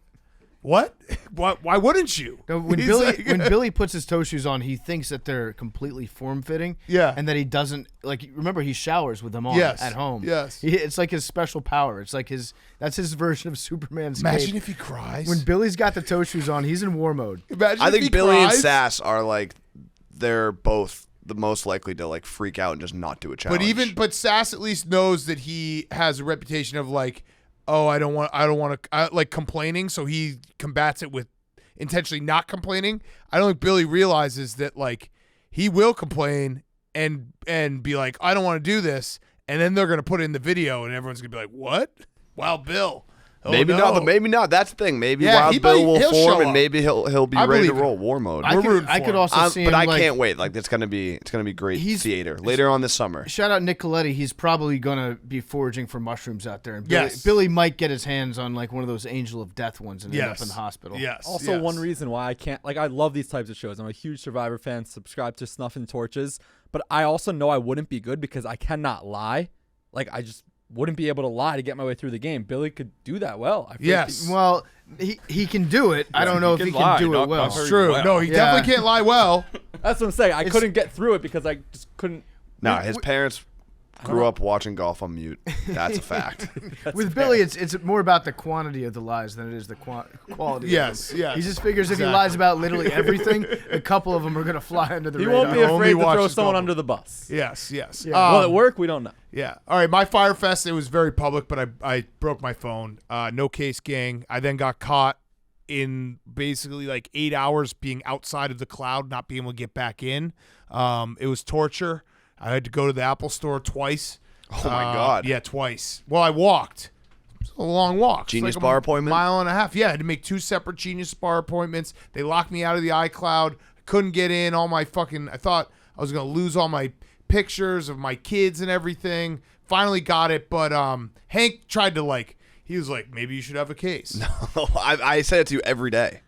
Listen, all the time. Every time you do the nose case king, it's like, why? The only you know what could have avoided the situation? Yeah, me. A case. No, me. The only thing that needs to be blamed in this entire thing, because it was torture. Like PFT, you said, what would happen if you didn't get on the internet for 10 minutes? I didn't have my phone for 8 hours, and I wanted to kill myself. And I just need to be better with my reflexes. BetterHelp.com. I dropped it getting out of my car, and it fell, and I did the kick save, and I fucking missed it. It's just a total 100% hand up on me. Yeah. I have to be better. I agree with that because if you have a phone that is not protected, which I have had in the past, you get great at the kick save. Correct. It becomes like a force of habit. Like you can drop your phone from no matter the distance, it doesn't matter, and you just stick your toe out the last second. As long as it deflects off the top of your foot before it hits the ground, you're good to go. Right. So yeah, I don't think that's a flaw in you not having a phone case. Right. I think your foot was just slow. Exactly. I think your foot speed. It was a wake up call of my athleticism. Like you got to get yourself back to peak agility. Yeah. And I want to just throw this out there because Hank, you can back it up. A lot of people be like, "Oh, you don't have a case because you have money." I wrote that blog in 2013 when I was smashing phones left and right, and it cost me a lot of money. I've been no case for a very long time. It is not a money thing. It's just a thrill thing. It's a gamble every day when you wake up knowing this could be the last day of your phone's life. It does. It objectively feels better too. Yes. I do miss having just the metal going on. I got this new phone. It's a little bit bigger, and I've got the case on it now. And I feel like my opinions are filtered because my thumbs have to work through a case. Yes. Whenever I'm typing something in. I also love doing the kick save when I'm going to the refrigerator and a pickle jar falls out. And on its way down, I'll do that. I'll just stick my toe out at the last second. It's just a thrilling moment. I feel like it was the iPhone 4s or 5s, the ones where it was all glass, where every single time you dropped it, they would break. Yes, yes. It actually I used to go through yes, so many. It's gotten better. The phones have gotten better. This was a clean 5-foot drop on cement that it was clean. Okay, Jake, your Fyre Fest of the week. Let's wrap it up. Yeah, so we already talked about the nut tapping. Let's talk about it more. Yeah, I have one, but I can save it for next week. No, give it to us. Just one nut left. No, Jack, come on. All right, yeah, I'm sorry. You're a bad guy. You're a bad guy. You're a bad guy. You're a bad guy. I'm a content machine. You're a bad guy. I suggested doing a bench press. No one's gonna get hurt doing a bench press unless you're Billy. I already was hurt, it up. though. Yeah, torn labrum. Right, so you would have been exempt. Oh, okay. Well, what happened actually? If Big you Cat go, was no, that's a lame idea. Corporate Hank, you're a pussy. Let's do a fucking ball smashing. Well, Hank's worried about insurance rates for yeah. the company. Wow, that's a class action lawsuit. I can't have that in my bottom line. Listen, I know what the people want, and I give the people what they want. But now you're making me feel bad. Well, for because it. you went too hard. No, Hank. Here's the thing. I thought it was fine. Hank, I think the you're Gene lying. sound effect is a big factor. I agreed. Thank you, Jake. That's Hank very cool. Hank sits on the throne of lies because right afterwards, right after the nut tap, You could see my reaction. I was like, Hank, will you shut up? Mute your own microphone, Hank. Right after the nut tap, Hank's initial reaction was, "Oh my God, no! I can't believe I did that. I'm so sorry. Oh fuck, I hit him way, way, way too hard." But then Hank gets 5 minutes to start thinking about it, and he starts deluding himself, telling him all the reasons why it actually wasn't that bad. When in the moment, you knew that you fucked up. I put my hands up. Was that too hard? Again, Did I do that? I don't. See, Shout this is out where Steve it's Urkel. what am I supposed to do? What am I supposed to do? What was I supposed to do? How could I have done it any differently? You should have sucked him off. If you had been a real friend. Use your left hand, maybe. Yeah. All right, Jake, give us your real Fyre Fest. Yeah, so this has to do with you guys as well. So no. My Twitter account used to not be my Twitter account. I don't believe What do you that. mean? It says PMT Sports Biz right there. Right. I don't believe It's that. verified. So before It is verified. Yeah, it's verified. verified. There's a white I check. have the don't receipt believe of when it this. became verified. It was Okay. March Madness 2021, first day of the tournament. Anyways, at first it was Blake. What a gift. Of course. Who Blake won that Bortles. day? 16 teams. advanced. Nice. I think Oral Roberts over Ohio State. Yeah, that sounds right. At first it was Blake Bortles Wikipedia, and then classic. Yeah, and then it was Billy 1.0 when he was your first intern. Which was the account was PMT Nutrition. Yeah. Right. And then it was me, starting June 3rd, 2020. Oh wow, you really brought the 2019. receipts. 2019. Yeah. So like, this is great because Jake is like so buttoned up and knows exactly the dates. I saw the tweet and I was like, and I had an oh old my PSA God, tweet. Jake. Like I had never even thought. I know that these are all moments that happened in my own life, but I just don't even remember that like Billy had that account for a while. Right. So allegedly. But it said your name on it. It did. But I have a PSA that's not me. But what I'm going to do is I'm going to. So wait, what are the tweets in question? So I saw that I deleted that. I saw any rap lyrics? I saw an old tweet of yours resurface and I couldn't believe it, so I retweeted it thinking, "Wow, I can't believe that Jake." Anything before. What did the tweet say? No, the tweet was a picture of Billy wearing a suit and a tie on presentation day, and then Jake's reply to it. Don't use the word. Jake's reply to it was, "Wow, look at this FUCKIN nerd." Mm-hmm. Yeah, so it was Billy. Anything before June 2019 is not me. But I found some other ones that look really funny as if it's me, so I'm going to become like the Chargers PF Chang's. Oh, yeah. So give ready? us a Because couple. this is in me. Just think of my avatar, my check mark, my name. Yeah. It's you. My mom is pissed I'm on Twitter so much nowadays. She got mad and is taking my phone away. Last tweet till IDK when. He definitely blamed us. This is when we. So what happened? Yeah. Actually, Billy got in like, trouble. Was like, they're making me tweet. That's what he does with TikTok. actually, Yeah. Oh, he going does? going back and No, he's reading like, yeah, that, you guys, he gets Knowing- mad at us. He's like, This is July 1st, 2017. I'm on TikTok too much. He's like, well, it's because I have to for my job. Oh. knowing what we know now about Billy, he definitely just wanted to take like 3 days away and just go get hammered drunk. Yeah. And that was his excuse. Like, No, my but mom took my phone His away. parents were like very. I had to talk to his dad on the phone once. Billy was like, Really? "You need to talk to my dad because he thinks that like I'm making mistakes in my life." I was like, "What?" Here's another one. Realized I'm Pavlov's dog when I hear the national anthem because I think I'm going in on kickoff and get head on a swivel and adrenaline pumping. In my name. This is 18-year-old Billy football, by the way. Yeah. 17-year-old maybe even.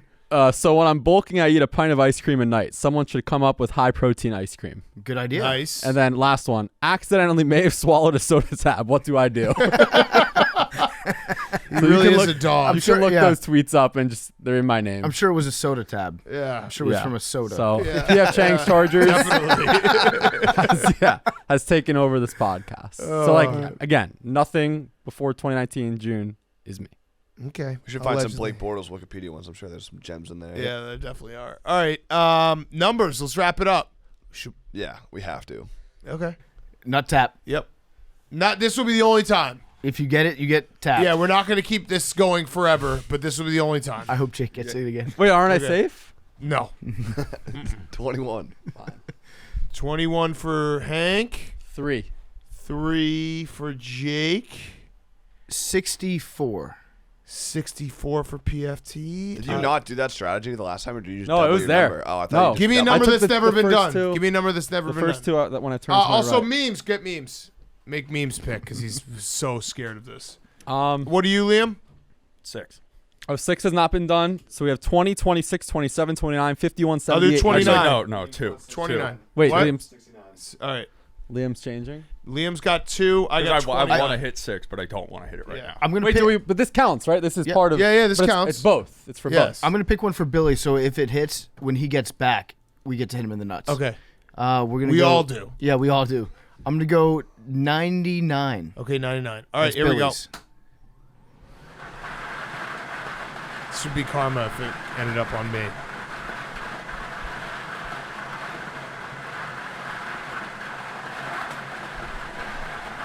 $63. Oh, I was one Wow. Wow. That was close. All right, see everyone Monday. BuyRNR.com. Love you guys. Low key, antelopes know how to. They know how to start fires.